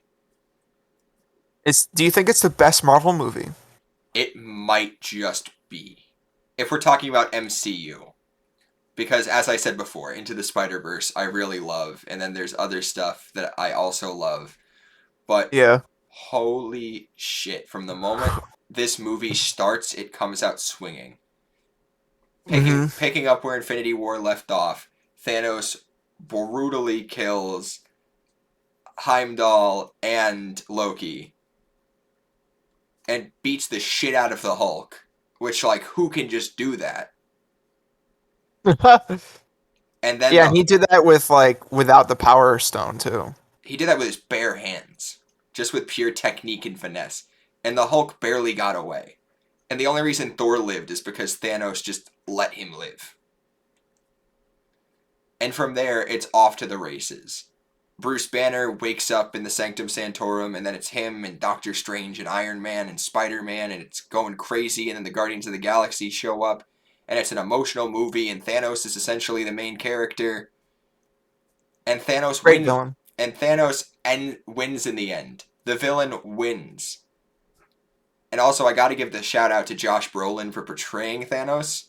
Did such a terrific job. Yeah, he did. He did an exceptional job. I have nothing more to add on to that. You pretty much got it. Also, Um, the one thing I I also, have to I one didn't thing watch I have Infinity to War add until about on. 6 months ago. That's crazy. The one thing I have to add on is I saw this movie in theaters like on release day, and there has been no moment in like a movie theater where everyone went quiet quite like the very end of the movie when the snap happened and everyone started turning into dust. Like holy shit, because like in a superhero movie you assume that the heroes are always going to win. That's typically what happens. Even in the Mm-hmm. really messed up ones, the heroes find some way to like edge out a victory, even if it's like a small one. But no, the villain wins, he snaps, wipes out half of all life in the universe, and we get to watch half of our favorite characters just be erased from existence, essentially. Next up, boy, looking at the remainder of this list, this is gonna get really lopsided because a lot of these are my favorite movies. Um, Next up, we have Dunkirk. Dunkirk, another Christopher Nolan movie. Um, I loved this movie. I, I am a huge history buff. I love historical pictures. So, as you can imagine, I had a great time watching this movie.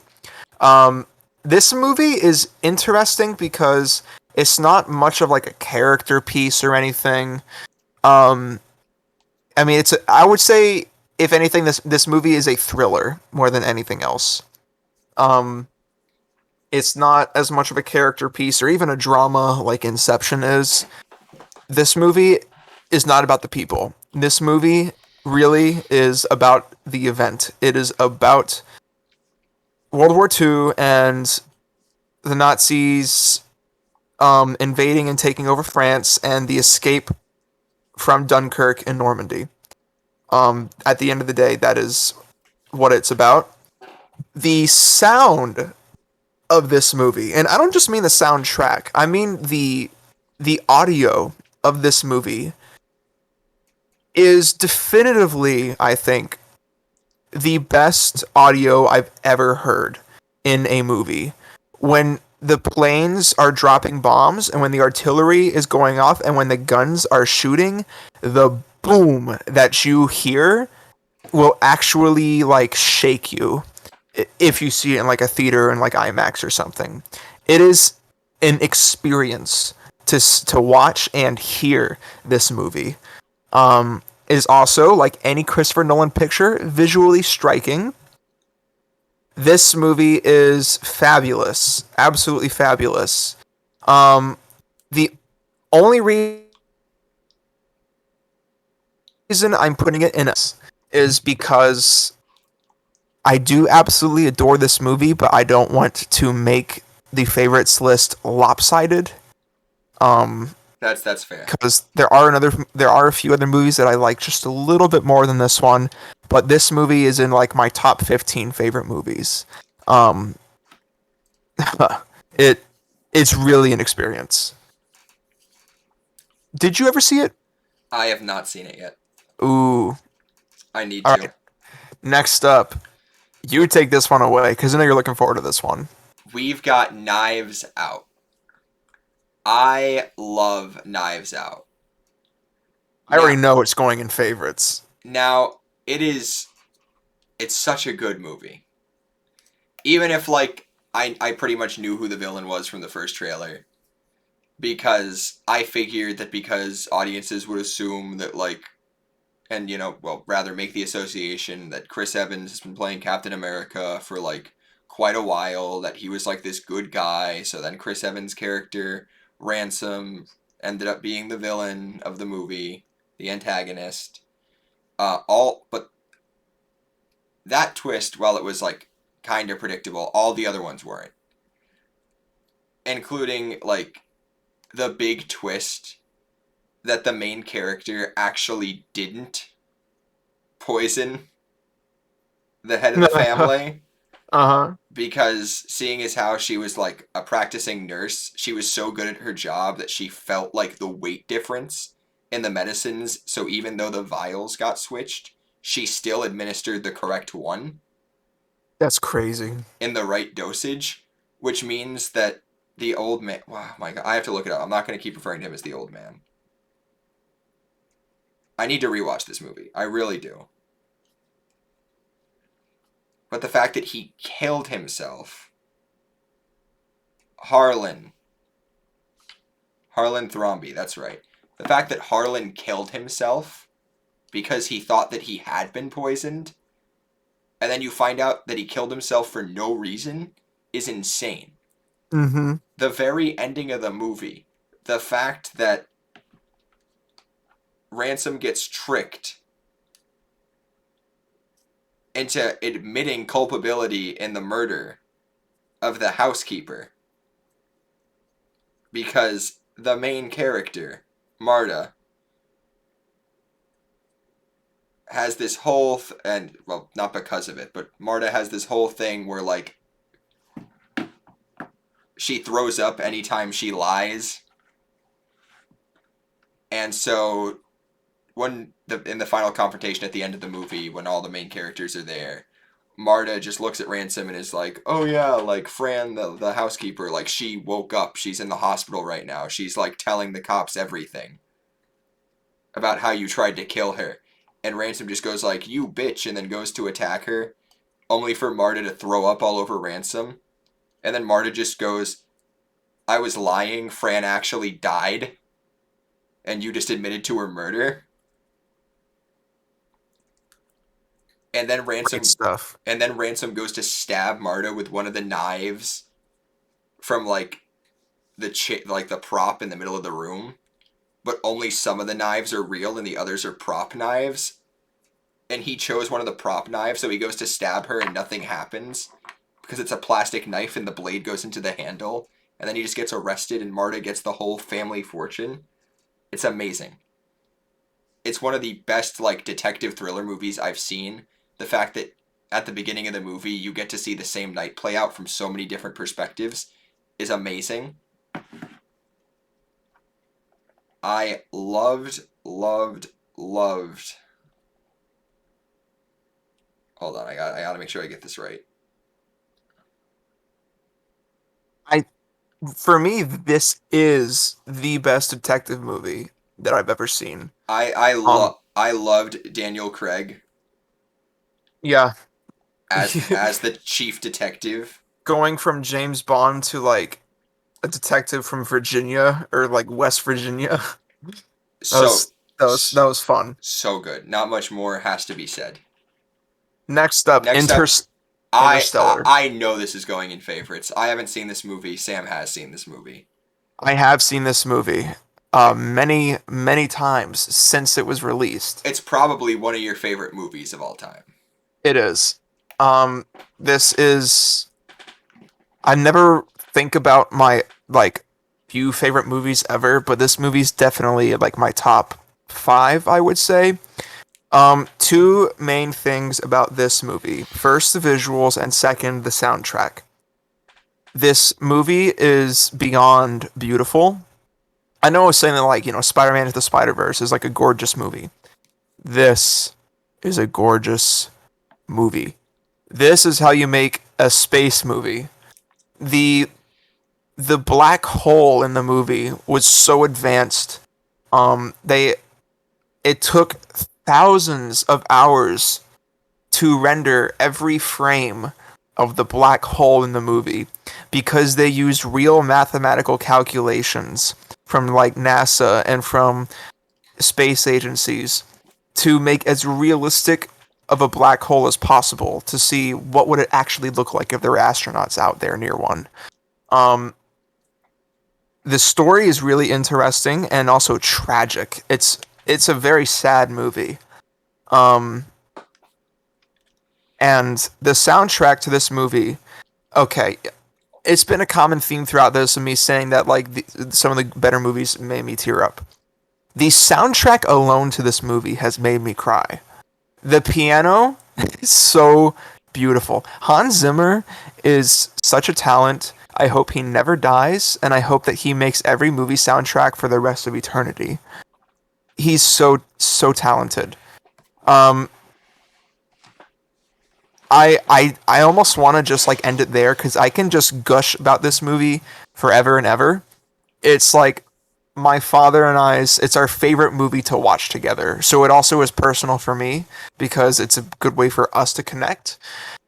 We've loved it since it came out. I think that the story is amazing. I think there's some real good heavy hitters in here. Michael Caine is in it. Anne Hathaway. Um, oh my God, what's his name? Um, the Texan. Matthew, right? Let me see. Matthew McConaughey. Matthew McConaughey is exceptional in this movie, and the scene where he sees his daughter age in front of him by like 20 or 30 years, and he just starts crying about it, is so touching. I want to leave it at that All right. because this watch it. If you haven't seen it, just watch it. Next up, We have La La Land up next. haven't seen it. Haven't seen it either. I, Next up, I, we have Captain America: The First Avenger. I would say it's average. I would also say it's average. I do actually think, funny enough, the first Captain America is probably the worst one. No, it easily is. And Yeah, I say that as someone who likes the first Captain America, like a lot. I feel like more than the average person. But that's just because I love MCU Captain America. yeah, I think he's much better than comic book Captain America. But Um, yeah, but yeah, it's average. Moving on. We have Minions. I say meh. I would also say What? Matt. I don't want to. I do not even want to talk about it. All Honestly, right. Okay, there's. I don't remember the plot at all. Genuinely, it's boring. The minions are annoying. but Ne- it's not outright bad.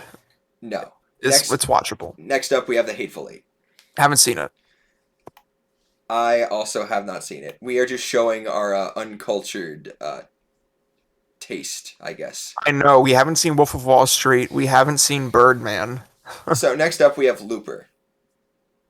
I have seen this movie. Have you? Not at all. All right. I'm putting Looper in amazing. Okay. It's definitely up there for me. Um, The movie is almost the entire movie is fan freaking tastic. It only falls apart in like the final third or final fourth of the movie, and it's been a really long time since I've seen it, so I can't go that far into detail. But I do remember like the feelings and the images that it evoked in me. Most of the movie is really really great. It's a really cool concept for a movie. It's a very original movie. Um, Time travel exists, and there are these people. Um, I think they're called loopers. They Um, are. yeah, where basically someone who is like in debt to the mob or like a criminal of some sort, like someone that's sentenced to die by someone or some organization, will be sent back in time to a field, and these loopers will just like be given the schedule ahead of time, um, to just stand there with a shotgun and just shoot them as soon as they pop up into existence. And it's sort of just like a really convoluted way of executing people. I can't go into detail on why that's a thing and why they decided that would work, honestly. But I remember that the Looper does it for most of his life, and he eventually becomes Bruce Willis when he's older, and he retires and he lives a great life, and then something happens, I forget, where he then is actually set up to be the next victim. And it's a really cool, really original story. Um, but it does kind of fall apart in the final bit into just kind of like a confusing mess. So that's why it's an amazing and our All right. favorites. Moving on. We have Avengers Endgame. What do you think? I would put this at amazing. Okay, agreed. It's not quite as good as Infinity War. It does feel bloated in some parts. But just for the whole Avengers assemble sequence at the end of the movie alone, it's worth the price of admission. Like, I cried when I saw that Cap was able to wield Mjolnir. That was one of the hypest moments I've seen in a cinema. Like, Yeah, the I, only I remember the cinema. Didn't we see that together actually? we did. Mm-hmm. The only Marvel movie moment to date that's made me cheer more is seeing Andrew Garfield and Tobey Maguire show up in No Way Home. Yeah. I went ballistic for that one. It was the only time in a theater I've actually screamed at the top of my lungs. But Cap wielding Mjolnir was amazing. Seeing everyone together was awesome. All the callbacks during the time travel sequences. I loved the fact that the movie started with them just killing Thanos and then jumping ahead in a time skip. Iron Man's sacrifice. Very touching. It's good. Not quite as good as Infinity War because like it wasn't as like well knit, I feel like. And the movie does suffer, I think, a bit in like the back half of the second act. Mm-hmm. And the final battle is just another like CGI mess for the most part, but at least you're seeing all the characters like interact and stuff. So I still gotta say I love it. Next up, we have Once Upon a Time in Hollywood. I've not seen it. Me neither. Next up, we have Zootopia. Average. I say it's average. All right, I think it's cute. I think it's fun. That's it. terrific. Next up, we have 1917. One of my favorite movies. What It's would you- amazing. It's amazing, terrific. No. It favorites for me. I mean, you can put it different if you want, but have you seen this movie? No. 1917 is a favorite of mine, because, and this is very personal for me. Most people, don't have to agree with this. Um, I also love cinematography and like a good-looking picture, and this movie is the definition of impressive cinematography. I don't know if you know this, George, but the movie is filmed in a way. Obviously, there are cuts in it, because you can't film a whole movie in one take, but the movie is filmed in a way to make it look like there are no cuts, and it is a single camera following them the entire time. That is pretty Um, crazy. yeah, so like, it starts and it starts with them like the two soldiers that are friends like under a tree, and a guy runs up, the messenger, oh, you gotta report to the commander in the trench, and it follows them as they go to the trench and they walk into it. They see him, they explain the situation to them. I won't get too far into it. They leave, start walking, go through booby trap, walking, war zone, walking. They get on trucks, they're driving, walking. Like, it is one single take is what it's made to look like. And there's a scene where I think they're in Verdun, in France, or maybe somewhere nearby. It looks like Verdun, where it's night, and the soldier, because I forget his name, he's trying to sneak past, and he's getting into like German territory at this point. And it's dark, so he can't see anything. But because the war still and battle is still going on, there are flares being sent up into the air, and they have this amazing bright white glow that's very haunting. And you see them slowly fall in the shadows that move, with the sets. It's quite breathtaking to look at, I would say. It's also very tragic because there's a scene where a guy helps someone who almost dies, and they end up literally stabbing them because they were helped. It's incredibly impressive. Roger Deakins is a film legend. Moving on. Mad Max Fury Road. Have you seen it? No, have you? I have seen it. It's enjoyable. People may actually expect this to be an amazing or favorites because it was such like an incredible movie when it came out. I still think it's an incredible movie. It's very, very stylized. It doesn't really look like any other movie you've ever seen, which I like. I like that a lot. The plot's very basic. Bad guys coming after good guy have to get water to the good people. Terrific. Yeah. But it's great. Again, cinematography wise, great looking movie. I love how creative it is. I would put it really in between enjoyable and amazing. I put it halfway between there. Okay. Next up. We have Pacific Rim. What do you think? I would say it's average. I would actually say meh. Really? It's just a monster slugger. I will At the end of the accept day, that. it's been too long since I've seen it, so I'll acquiesce and put it in meh. yeah. I mean, it's sort of cool, big monsters. I don't even remember what they call the monsters. Kaiju is what they call them. That's right. Yep. And then Kaiju the robots monsters. and then the robots are the Jaegers. Yeah, and they fight the kaiju with the big robots. I mean, that's literally it. There's nothing more to this movie. All I don't right. remember anyone actually in the movie. Next up. Now we have one that I like quite a lot. Kingsman: The Secret Service.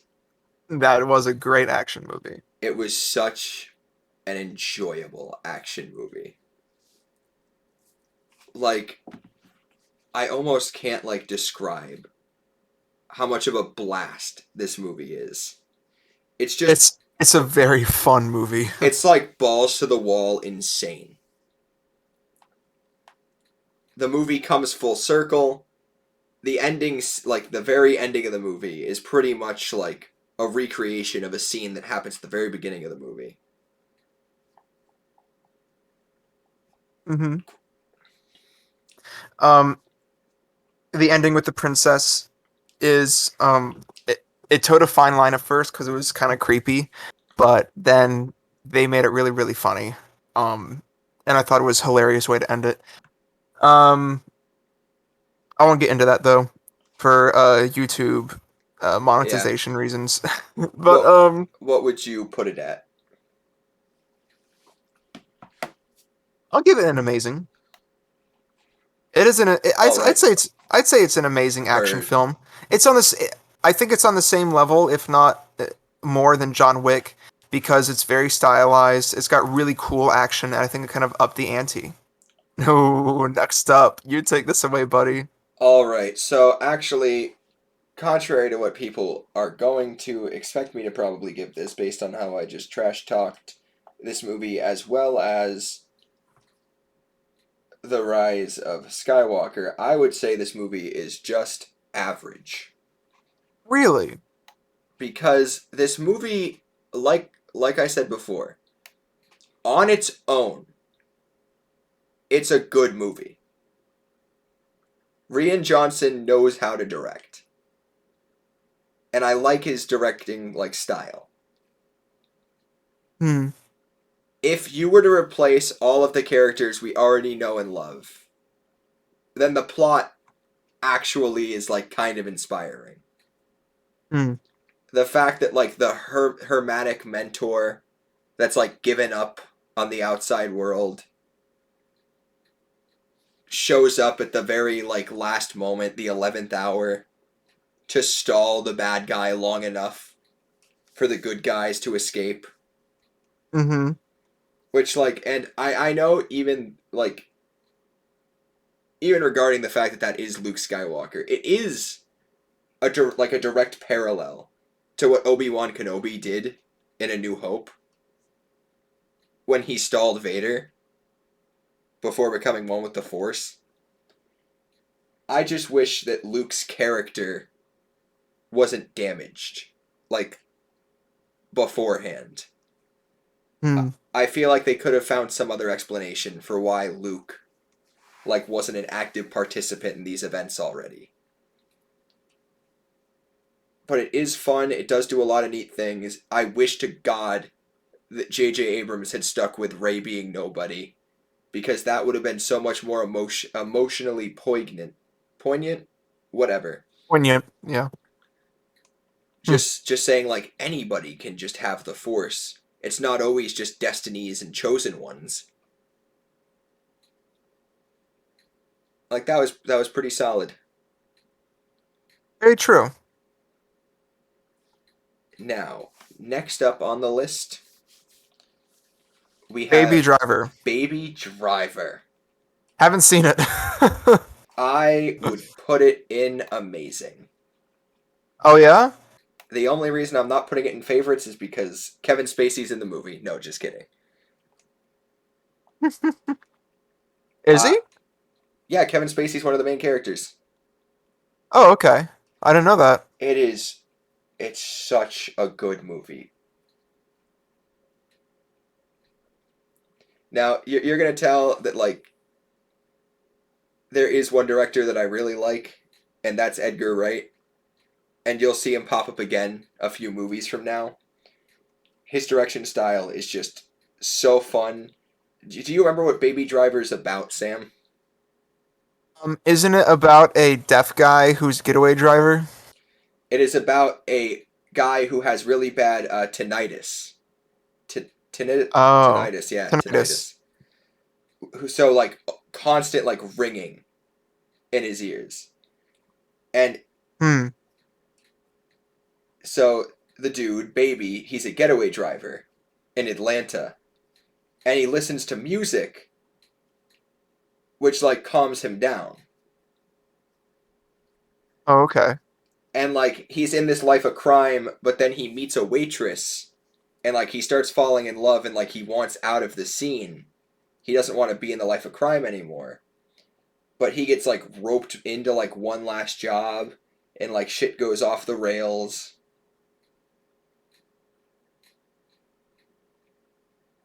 And it's so crazy. I want like if there's any movie so far that we've talked about that I've seen and you haven't, I want you to see this one. Really? That's why I don't want to go into what happens like plot wise too much. Okay. But Understood. it's so enjoyable. There's a whole sequence where I think they're literally driving through a shopping mall, Hmm. and of course the soundtrack is phenomenal because in like every like action scene you're listening to the song that baby that the main character is listening to. Oh, okay. That's cool. Yeah. And so now we can move on to the next one. We're almost done here, getting close to the end. We have Getting close. we have the Joker. It's the Joker, baby. Did We saw. No, we didn't see this together. Um, you we have not? seen it, right? Did we not see this together? I don't remember. I don't remember either. I saw this with someone. Maybe it was you and I. Anyway, what would you rate this one, George? I Because I I I would give it honestly an enjoyable. I was gonna say I'd give it an amazing, but I can see why you'd say enjoyable. Enjoy Yeah, because Enjoyable does make sense. I feel like it doesn't have much rewatch value, no, it really doesn't. but for a first time As viewing, it's not so bad. It's a very interesting take on the Joker. Joaquin Phoenix is a phenomenal actor. yeah, The he truly is. the one twist in the middle of the movie where it turns out that the Joker actually hadn't been dating his neighbor the whole time had me reeling. The bit at the end when he just goes postal, of course, like that is the iconic Joker baby. Bonus points for once again showing us the murder of Thomas and Martha Wayne. It's mandatory in any single movie that has anything to do with Batman. That we have to Poor see dude the has seen his Waynes parents get die so killed. many times. But Huh. yeah, yeah, it's an enjoyable. I I think we can move on. All right. Next up, Oh, Rogue One. We did see this together. This is one of the better Star Wars movies. I I genuinely might say this might be in favorites for me. Yeah.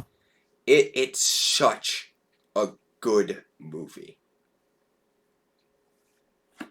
All right. I'll put it in favorites as well. Um, tell me, But I tell yeah, me why, dear sir. I definitely have to get into the reasoning. So for one, this is the reasoning I've seen other people use online. But this is like the movie more than the other like mainstream Star Wars movies because I'm not counting like the TV shows or the video games or the comic books, the novels or whatnot. This is the Star Wars movie that actually feels like it's taking place in a war. This feels like a war movie. Hmm. Every other Star Wars movie feels more like an action adventure sci-fi movie. Because that's basically what it is for the most part. Interesting. Okay. Like, there are big battles in the movies, particularly, like, what comes to mind is the opening sequence in Revenge of the Sith. The battle over Coruscant. Like, that was a huge battle. That was really cool. That was really cool. Probably my favorite opening to a Star Wars movie. But this movie features a ragtag group of unlikely heroes. They're not special. They're not chosen ones. They don't know any of the main characters that we've already know of in the franchise. We've never heard of these people before. They're literally nobodies. They're skilled at what they do, but they're not like incredible by any means. And they come together despite all the odds and they infiltrate the Empire's secret base on the planet Scarif. They steal the plans to the Death Star and they get them to the rebels. Now, of course, I have to explain the two reasons why I think this movie is just phenomenal. The first is it addresses the stupid plot hole that's been like right in the face of us Star Wars fans, going all the way back to A New Hope, and I say that as if I've been a Star Wars fan since A New Hope, which I definitely haven't, because I was born the same year The Phantom Menace came out. But Wow. the fact that it was finally revealed why shooting one exhaust port on the Death Star blew up the whole thing. Because it was a purposeful design decision that the engineer slash architect put there. Because he was forced into building the Death Star by the Empire and wanted a fail-safe way that somebody would be able to stop the device was genius. I'm a like Yeah, that was a great idea. I know like there's a fine line between like well, not between, but when it comes to retconning stuff, people usually assume that retcons are bad, but they can be good. This was a Oh good yeah. this was a good retcon. And then of course, the second reason this movie is so good. The very ending. The plans get beamed up to the rebels. We then watch all of the main characters we've come to like grow attached to over the course of this movie. We watch them all die. Huh. They perish because the Death Star blows up the planet Scarif. Just kills them all. Dead, no hope of coming back. No, somehow they returned. They're gone. And then you see the rebels that have the plans for the Death Star on their ship. But you slowly realize, and I saw this movie with Sam, so he knows exactly Mm-hmm. how Yep. hype I am about this. Yep. You slowly realize that you know exactly what ship this is, like where this is, and then the lights dim, and you hear Vader's rhythmic breathing, and you realize that this is literally like a minute or less before the opening scene of the first Star Wars movie. And Vader just cuts down like 20 rebels. And the last dude barely gets the plans through the door. And the movie ends with Princess Leia saying, "These plans are a new hope." Usually lines like that would be cheesy and stupid to me. But But my it works. God, it worked so well. The fact that these two movies back to back are the most Rogue One and A New Hope, that is, that are seamless in going from one to the other. Well, obviously not seamless because A New Hope was made 40 years before Rogue One.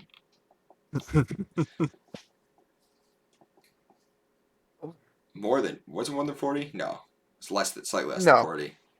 Yeah. But it's so good. It is. All right. We have Coco. Coco. I'm gonna give it. I'll give it an enjoyable. Fair. I don't really have much to say about this movie though.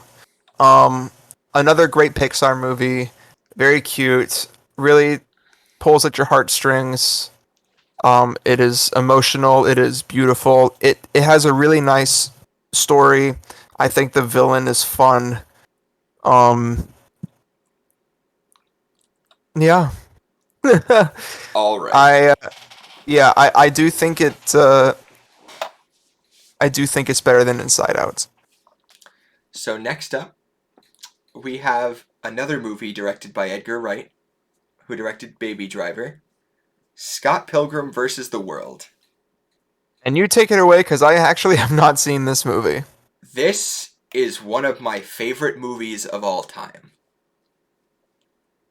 It is such a good movie. It's hysterical. It's comedy gold. It's based on a comic book, isn't it? It is based on a graphic novel by, I want to make sure I'm getting the first and the last name right. Come on. Oh my goodness. Brian Lee O'Malley created the graphic novel that Edgar Wright made this adaptation for. Now, I will say the graphic novel is better, and of course, this movie leaves stuff out, but this movie is so good. For It starters, truly is. I want to make it abundantly clear right off the bat because I know it's it can be seen as bad to really like this movie, but I do not identify with Scott Pilgrim at all.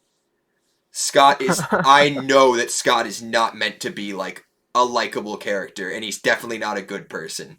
He was a grown adult that hooked up with a 17-year-old girl, and he just fucks his friends over throughout like the entire like first 85% of the movie.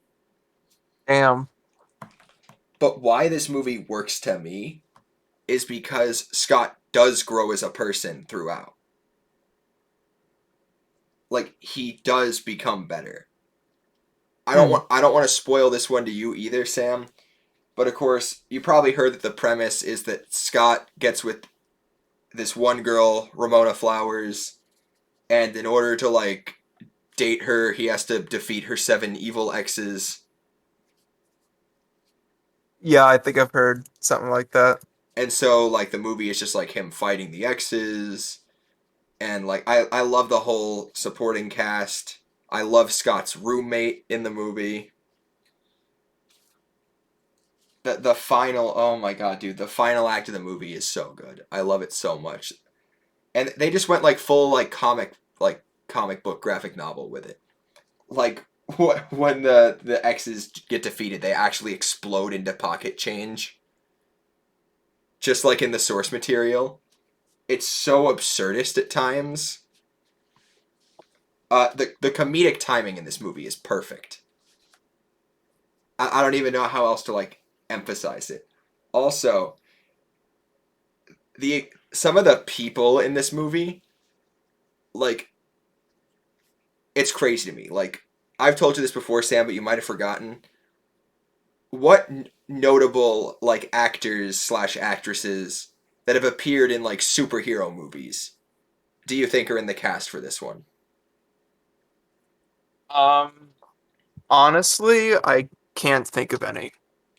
Okay, so first up, starting from least likely you'd know to most likely, Brandon Ruth, who played the Atom in the Arrowverse, and Superman in the 2006 Superman movie. Oh, Pl- Brandon Ruth plays the third evil X in Scott Pilgrim. Then Brie Larson is well, I've in the certainly heard of movie. her. She And plays she's Scott Pilgrim. she plays Scott Pilgrim's ex-girlfriend. Oh. And then finally, as the second evil ex-boyfriend, we have Chris Evans. What? Really? Huh. And then of course the main character is none other than Michael Cera. Ah, what a lovely human. I wonder what he's doing these days. He probably hasn't aged. Probably still looks like a child. He's just got that facial structure. He does. But it's such a good movie. You should see this one too. Okay. Next up we have I is that Django? Django Unchained. You've seen this one, right? I have not. Oh, you haven't? Okay. Well, I have. It is a really good movie. From everyone's favorite man with a foot fetish, Quentin Tarantino. Um,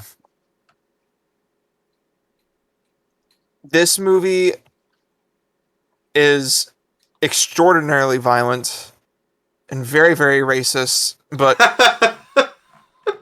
like, it takes place in America right before the Civil War, so that makes sense. It's excused. Um, Great cast in this movie. Um, so many heavy hitters. We've got obviously Leonardo DiCaprio, Jamie Foxx, Christoph Waltz, Samuel L. Jackson, and a few others. And then again, directed by Quentin Tarantino. The premise of the movie is like a fun twist on like a revenge story. It's about a slave who is freed by a German dentist. Um, and he becomes a free man and goes on a rampage trying to get to his wife, who is still a slave and is owned by Leonardo DiCaprio. Leonardo DiCaprio does say the N word in this movie, and he felt very bad about it, apparently. but Jamie Foxx told him it was okay because it was for the story. He also famously, in a scene at a dinner table where he was getting angry, he slammed his hand down on the table and did not realize that there was a glass, Oh, like a wine glass I there. remember this. hmm And instead of calling off the shoot and getting it bandaged, he decided to incorporate it into the scene and actually grossed everyone out when he was holding up his bloody hand to all their faces. Uh, that's obviously just a small part of it, though. It's a at times a very funny movie, very bloody movie. There's a scene where there are some neo KKK members, or yeah, they're like precursor members of the KKK, and they try to kill Django in a field, but it's a trap, and it's really funny because they're all arguing about like the bags that they're wearing and that they can't see out of them, and they're all blaming this one guy's wife who cut the holes in all the bags, and then they all get blown up. Um, it's a really fun movie. I would give it. I give it amazing. I I think think it's one of Quentin Tarantino. I think it's one of Quentin Tarantino's best movies. that sounds fair. Next up, have you seen Edge of Tomorrow? Not at all. I saw Edge of Tomorrow in theaters. This movie had a big marketing problem. Um, it was originally going to be called Live, Die, Repeat, and they realized, and then that's how it was marketed up until about like a 2 weeks or like very, very soon before it came out. I may have my time slightly wrong, but I do know this happened.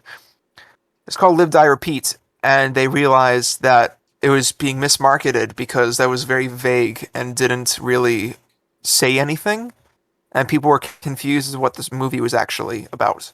So they changed it to Edge of Tomorrow, which is a much better title. Um, this is a very underrated Tom Cruise movie where humanity is being invaded by an aggressive, powerful alien species, and the humans are outgunned, and the only way they have to fight them that is even remotely making it more of an even playing field, and even then it is not even at all, the aliens are much more dangerous, is they have exoskeletons that the soldiers put on and run around in, because they'll be stronger, more agile, and all that. Well, Tom Cruise's character actually dies at the start of the movie.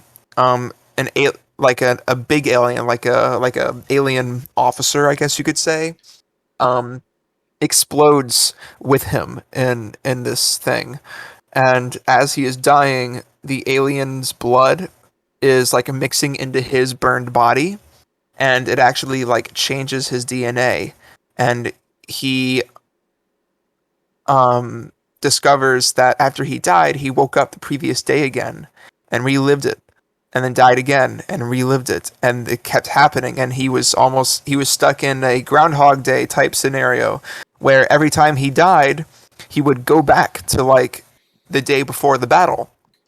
And so the movie is him trying to find this woman who he believes can help him to actually defeat the aliens, and it's kind of fun because um, throughout the movie and in like the first half, he keeps meeting her and explaining these things to her, and then she finally figures it out, and they train, and then he eventually dies, and they has to do it all over again, and like say hi to her again, and explain everything to her again, and like keep starting over like over 100 times. um, this movie is seriously underrated because it was marketed poorly. I think it's a great action movie, and it's a very fun idea. I'm in between enjoyable and amazing for this one, but I don't want to make this list again lopsided, so I'm going to give it an enjoyable, but it is practically on the amazing scale for me. All I right. I do think if you like action movies, you should check out Edge of Tomorrow, Now, next up, we got The Dark Knight Rises. which I have not seen. I would put it in meh. Shocking. Either But meh, this is a Christopher Nolan movie, George. maybe average. Dude, it's easily the weakest of the Dark Knight trilogy by a mile. It was the follow up to The Dark Knight. No matter what it did, it would be received lesser than that film. You can't top Heath Ledger's performance as the Joker. This movie is almost laughably bad, though, when put up against The Dark Knight and Batman Begins. Like, this was at the point where, like, Christian Bale's, like, Batman voice had gotten, like, flanderized. So it was, like, so over the top ridiculous. With the, oh my god, where are we? What are we doing? We're And having Anne Hathaway as Catwoman was, well, it wasn't like that bad of an idea, but it when I think of Catwoman, I do not think of Anne Hathaway. I'll just say that. I forget. I have forgotten Yeah, on a few occasions that she has I played the really don't know character. that she was a good Catwoman. Uh, Tom Hardy, he did all right with his performance as Bane. I don't like the depiction of Bane because I love comic book Bane, but for like Christopher Nolan's vision, Tom Hardy did a pretty good job. I hated the twist that Bane wasn't actually the mastermind, that it was Talia al Ghul. That was stupid. Batman ends the movie by blowing up the bomb and saving the day, and then he retires, and then Joseph Gordon-Levitt, who played the like rookie cop, it's revealed that his actual birth name was fucking Robin, and he inherits he inherits the Batcave, and then Batman and Catwoman are like in the islands chilling, and then Alfred sees them, and he's like, Master Wayne is happy now. Moving That's on. right. I forget. The movie ends with him like retiring. Moving on. Jojo Rabbit. It's a pretty funny movie. I would give it a solid enjoyable. All right, fair enough. Taika Waititi playing a comedic Hitler was very controversial, but I think very funny. He did a good job. It's a despite first of all, I'm very impressed with the child actors in this movie. They're very good. They were Amen not to bad that. by any means. Yes, good child actors. That's always nice. Um, Scarlett Johansson as JoJo's mother was also excellent, and I liked the twist. I won't really spoil this one just because it is slightly more recent. I do think it's a good movie. It was a good twist. Um, I think it was very funny when But JoJo got tired of Hitler and said "F off Hitler" and then like kicked him out of a window. yeah, but that's the thing. One of the reasons why I don't rate this movie higher is because like rewatching it in knowledge of the twist takes away some of the impact of the movie.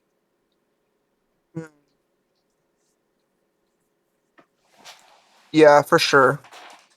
But I really do like how the movie was like a glimpse into like how the Hitler youth like behaved and like idolized Hitler. Yeah, It, that is scary. the fact that this young child saw Hitler as like this friendly like best friend type dude when Hitler was a drugged out dictator that was out of his fucking mind. It's terrifying. Yeah, it absolutely is. But because of that, it makes the comedy in this movie so much better just because of like the irony of it all. Yeah. Because like obviously, all of us should know that there's nothing funny about Hitler and the Nazis, No, not at all. and yet over the years, uh, we found ways to make Hitler and the Nazis funny. Like how, Yeah, this movie does a great job of that. and that's all I'll say about that one. We can move on now I've to. not seen I have not seen the Grand Budapest Hotel either. Brave. One of the worst Pixar movies. I might even put it in meh. I'm gonna put it in meh. It's not a bad movie, I but I it's don't weak. I don't remember it. Then we have Spider-Man: Homecoming. I'd say it's enjoyable. What say you? Oh, I'll go with enjoyable. Um, it was very exciting to have a new Spider-Man on the big screen again with his own movie. I think the casting choices were very good for the most I part. loved Michael Keaton as Michael the Keaton Vulture. was great. Yeah, he was great. The fact that I I didn't realize until it happened that the Vulture was Liz's dad. So when Peter goes to pick up Liz for the homecoming dance and you just see the Vulture, I was like, holy shit. that's funny. And then the scene where the Vulture pieces together that Peter is Spider-Man in the car. That was a good scene. Yeah. The fact that they included in this movie the iconic moment where Spider-Man lifts the whole building off of himself when he's trapped in the rubble. Mm-hmm. Michael Keaton was great in the movie. I think he's a bit of an underrated actor. Well, maybe not anymore. I think people appreciate him now, but he's a great actor, and it's part of the reason why I really should see Birdman because if I remember right, that actually won Best Picture with the year that it came out, and a big part of it was because of his performance. Um, I like Tom Holland as Spider-Man. I think he does a good job. I think he's a good Peter. Um, might be sound weird and maybe it doesn't make sense, but the thing that I've never liked about the MCU Spider-Man is his suits. To me, his suits just look way too CGI-ified. They No, don't they look real. are. They are, dude. It's I agree. And there's so many Like, videos like, online where people go in depth with it because all the suits are CGI, dude. yeah, and like I never looked into it, so I didn't know there's a thing that other people were talking about because I never heard anyone mention it before. But I always thought his suits looked fake. Anytime Spider-Man is on scene, I can't connect into the moment and be like, "Oh yeah, this is like for um for the previous two Spider-Man franchises, for both of them, Specifically, there's a lot of CGI, of course, but they were in the frame. You could tell. They were interacting. one thing I have to say is that the best live action Spider-Man suit we got was Andrew Garfield's in The Amazing Spider-Man 2. It was the best. Yes, Like Andrew Garfield. objectively was the best costume. It's I agree. such a good as much as I love the Tobey Maguire Spider-Man costume. It's definitely No, the you're right. You're right. Yeah. yeah. Um, I would say Spider-Man no Spider-Man Homecoming and the modern Spider-Man. I'd say he's fine. I think he's a good mixture of the previous two. I think that Tom Holland is a decent Peter Parker and a decent Spider-Man. I think he's good, and I think that Homecoming is a strong entrance for him. All So right. I agree on enjoyable. Next up, We have Godzilla. did not see it. It's meh. Terrific. Yeah. No, Next, I'm not saying anything more. we have Whiplash. I have not seen it, but I Me, really should because me I was in neither. a jazz band. Next up, we have Creed. Haven't seen it. I would say it's enjoyable. It is enjoyable. I've always loved the Rocky movies. The fact that they kept the franchise going with Apollo Creed's son, such a good idea. They managed to keep it fresh and exciting. And as always, it's just like a triumphant movie. Mm. Not much else more needs to be said. Next up, Moonlight. I'm gonna be honest. I've never heard of this movie. I heard of it, haven't seen it. Then we have Skyfall. It's been a long time since I've seen it. I would say it's average. All right. It is not the best James Bond movie. The best Daniel Craig James Bond is still his introduction to Casino Royale. That actually is an excellent action and James Bond movie. Excellent spy thriller. Mads Mikkelsen is great in that movie. For Skyfall, I can't even really say that much about it. Oh, It's fine. Daniel Craig is a good, or I guess was a good James Bond. I think, was it Anthony Banderas? Was he the bad guy in it? I I don't think. even remember. I don't even remember. Um, but yeah, it's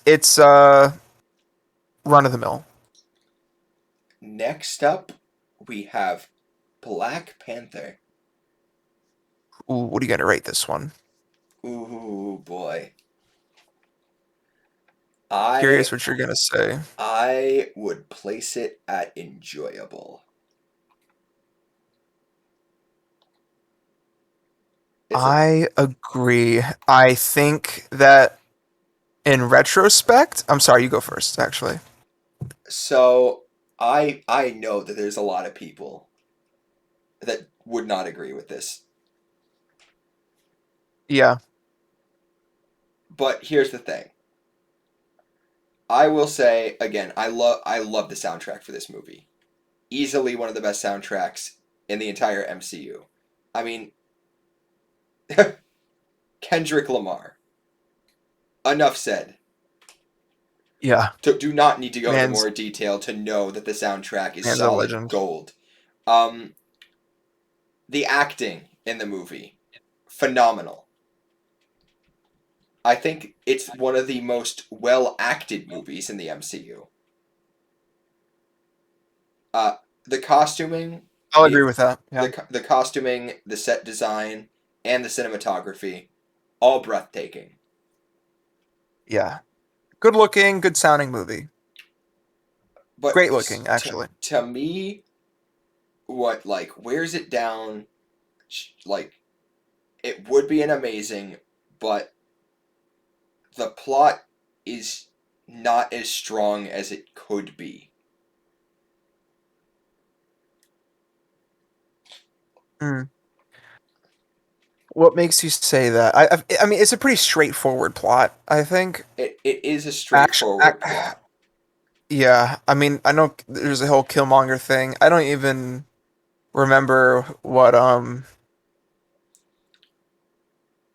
but the hell is his name? the whole thing for me is that like Ulysses Claw was in the movie too, Yeah, him. I like don't even remember what he was doing. I just and remember he was an arms dealer.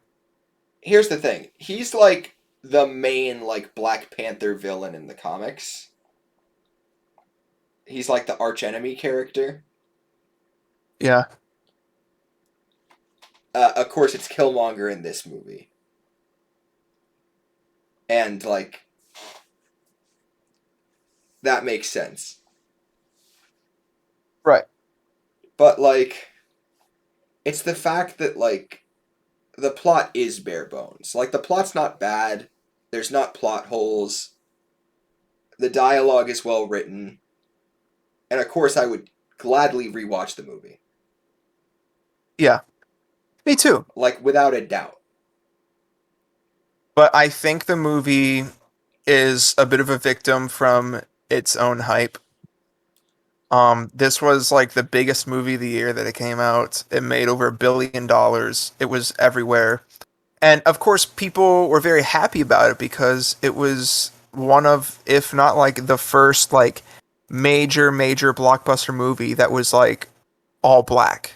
You know, which is great that we're having more diversely made movies that are succeeding. But at the end of the day, getting past the hype and the pride of the black community behind the movie, I just don't think that there's much there. Um, Now, of course, I I can honestly say, and maybe it's just because I don't know, I don't want to get into this sort of thing and say this. Maybe it was just because I'm a white guy, but like I don't really care about Black Panther. like the character. Yeah, it doesn't really interest me. No, I strong disagree with you there, dude. Oh, really? Black Panther is such a fucking fun character in the comics. I mean, I had never seen one of his comics. Dude, he like I've liked him like ever since I was a kid. I'm gonna be completely honest with you. He always had like one of the coolest suit designs to me. I've always loved the idea of Wakanda. That there's a Hmm. super civilized like hidden nation out there That in that the is a. world I'll that's give it to like you. That is a cool idea. that's mega futuristic. Like I love the themes, the vibes, the whole like tribal aspects, but they're like leagues beyond like the rest of Modern civilization. tribal. Yeah. Like it's so Hmm. fun. Like really, I should put together a recommendations list of Black Panther comics for you.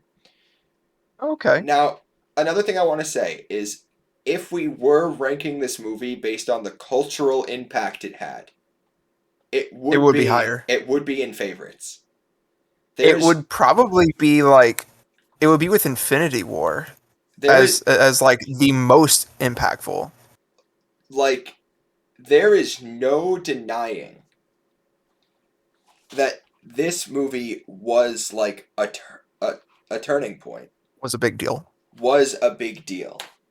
And like yeah, I know that for me, just your average like white guy, this was just another Marvel movie. But for Yeah. millions upon millions of people, who some of them had gone their whole lives without thinking that something like this would be possible. A big This was a budget, big deal. blockbuster, black lead, black cast superhero movie that wasn't directed and like written by white people. Yeah, like it's an all black movie. Like the fact that now there are so many kids out there that look up to T'Challa, that look up to the Black Panther. In the same way that I grew up looking up to Spider-Man. like Spider-Man, good old Peter Parker, and of course now there's also Miles Morales to look up to. I mean, to be fair, there's like a million Spider people now. Peter Parker, Miles Morales, Miguel O'Hara, Ben Riley, Gwen Stacy, Cindy Moon, Kane. I could go on, Mm. but and of course I'm also not saying that you're like locked in to liking superheroes of your own race because that'd be absurd. But the fact that there's kids that when this movie came out looked up on the big screen for the first time and were like, that guy looks like me. Mm-hmm. That feeling must have been indescribable. After seeing dozens You're right. upon Yeah. dozens of superhero movies in the same vein, where it's just some white dude. Yeah. For people like you and I, we can't really connect it like that quite as much because to us it is just another superhero movie that we think is decent and like good, better than average, but decent. But to someone that's not like us, to someone that is black or isn't a white guy, this movie does have much more of an impact. And so maybe it's because of that we're giving this an enjoyable. Maybe if we were different people, we will be giving this an amazing or even a favorite. Because of course it's all subjective. Different movies have different impacts to different people, and I think that's a good point. This movie's is very important at the end of the day. It is a very significant movie, not just in superhero movies, but maybe in like history. I would say in history. Yeah. Yeah, because well, it wasn't just starring black people; it was made by black people too, and that does not happen often yet. So yeah, I mean that's a good point. I think as a film, purely as a film, it is enjoyable. But if we were talking cultural aspects, it might, or not even might, it would rank higher. I do have to say though, the fight scene and the trains, It total was total PS2 graphics. It's so bad. The CGI when T'Challa and Killmonger are both fighting in the suits. It's terrible. It's actually awful. It genuinely took me out of the movie completely when I saw it. Moving on, we have Arrival, and that is an easy favorites for me. This is one of the most intelligent movies I've seen in a long time. And the great thing about it is that even though it's intelligent, it's still like fun. You know, it's not overly cerebral to the point where you have to be like, okay, so like, they're talking about quantum this and that for the black hole and, got to calculate this and all that. Like it's still a fun movie. It's not a fast-paced movie. It is a very slow-paced movie, but it's a well-made slow movie so that it still keeps you engaged. I think it's a very refreshing movie as well.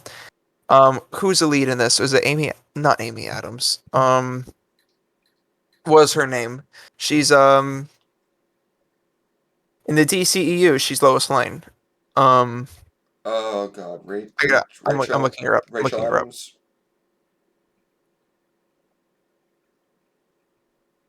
Um, oh, it is Amy Adams. My bad. Amy Adams. Why did I say Rachel Adams? Yeah, it's starring Amy Adams, Jeremy Renner, and Forrest Whitaker. Um, they act the hell out of the movie. Amy Adams. This is, I think, maybe Amy Adams' best role. She's perfect for this movie. She's really, really good. Um, have you ever seen it, George? I have not. Okay, I'm not gonna say anything more because you should watch this movie. All right. What would you rank it? Favorites, easy. Ooh, I love this movie.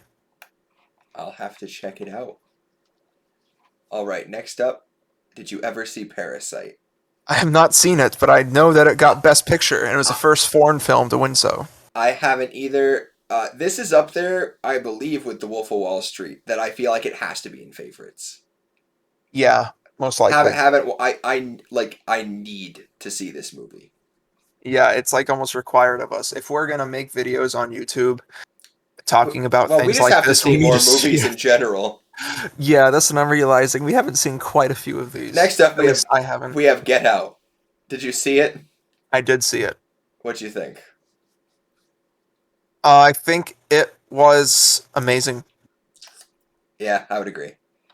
You did see it? Yeah. Okay. Yeah. Jordan Peele is not just a good comedian. The Dude, man knows how to make a good movie. I am almost stunned that Jordan Peele is as talented as he is. Isn't he? The man's amazing. Such a modern icon. I love him. And it's just so crazy because, like, I, of course, grew up, watching him on Comedy Central. Right, Key and Peele. Key and Peele, the iconic dynamic duo. But then when, Jordan Peele, broke out into directing, I was like, oh. I was like, ooh, and I was, curious. But now it's just, I'm in awe. Mhm. Every single film that he's put out has been critically acclaimed. Pretty much, yeah. He has not had anything that could even remotely be considered a flop.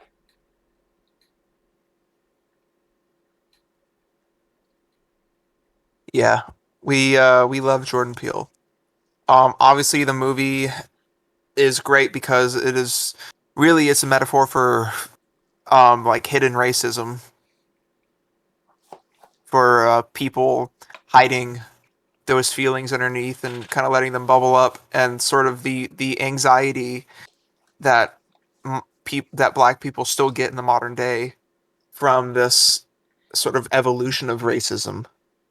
Um, but beyond being a metaphor, it's a very fun movie. The family's super creepy. um, You can say that again. I really dig it. I dig this movie a lot. It's great. Next up, we got Rise of the Planet of the Apes. Um, Oh, dude, this is the one movie that I know for a fact I saw. Genuinely cannot remember a thing about it. Like I I actually think that if you said you hadn't seen it, I would put it in the haven't seen it tier. That's the modern Planet of the Apes movies are kind of confusing to me because I'm not sure which one is which. Like, is this the first one in the modern series? I don't remember. uh I believe it is. this is the first one. It is the first one. No wonder I Um, don't remember it. I saw it in theaters with my dad when it came out in 2011. I saw it once 11 years ago. wow. I think I think it was like I don't know, somewhere in between average and enjoyable. Hmm. I don't know where on what side I want to throw it on. I think I think it's a good movie. Um, I give it average or enjoyable. Hmm.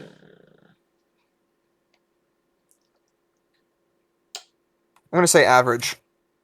All right, fair enough. I don't really have many problems with it. It's a good movie. It's a fun restart of the franchise. I do think it's better than the originals. I don't know if that's a controversial opinion or not. Obviously, The Planet of the Apes from the '60s with Charlton Heston is an iconic film. You damn dirty apes! And then when he discovers that he's on Earth the whole time, classic. Um, I think this movie is a nice remake of it. I think the effects are very good. Andy Serkis as Caesar and all of the apes, I think their effects are really, really well done.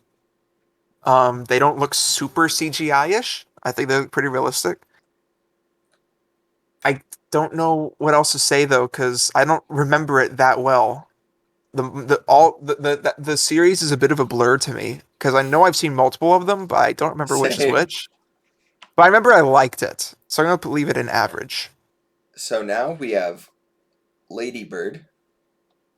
I have not heard of this. Me neither.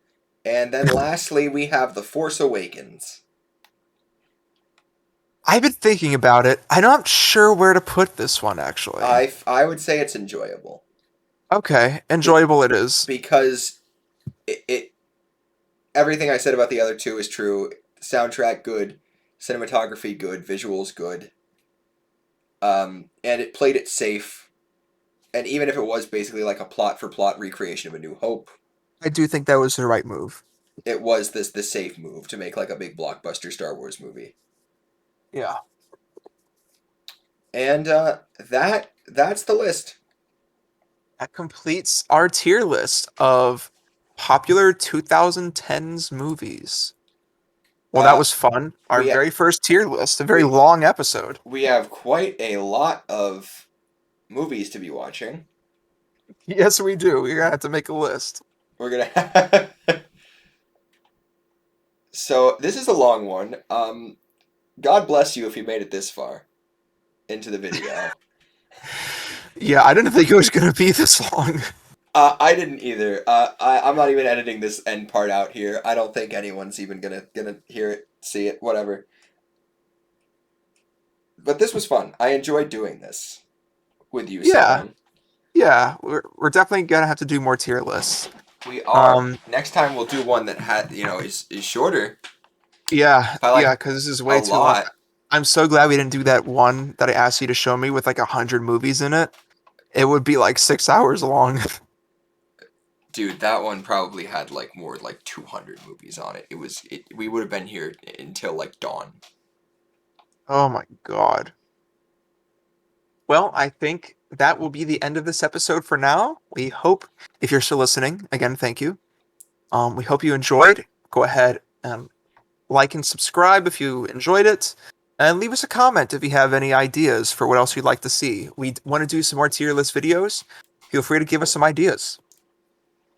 And I think with that being said, we wish you all a good morning, good evening, and good night. We have been the click-maqtes. Signing off. Goodbye. All right.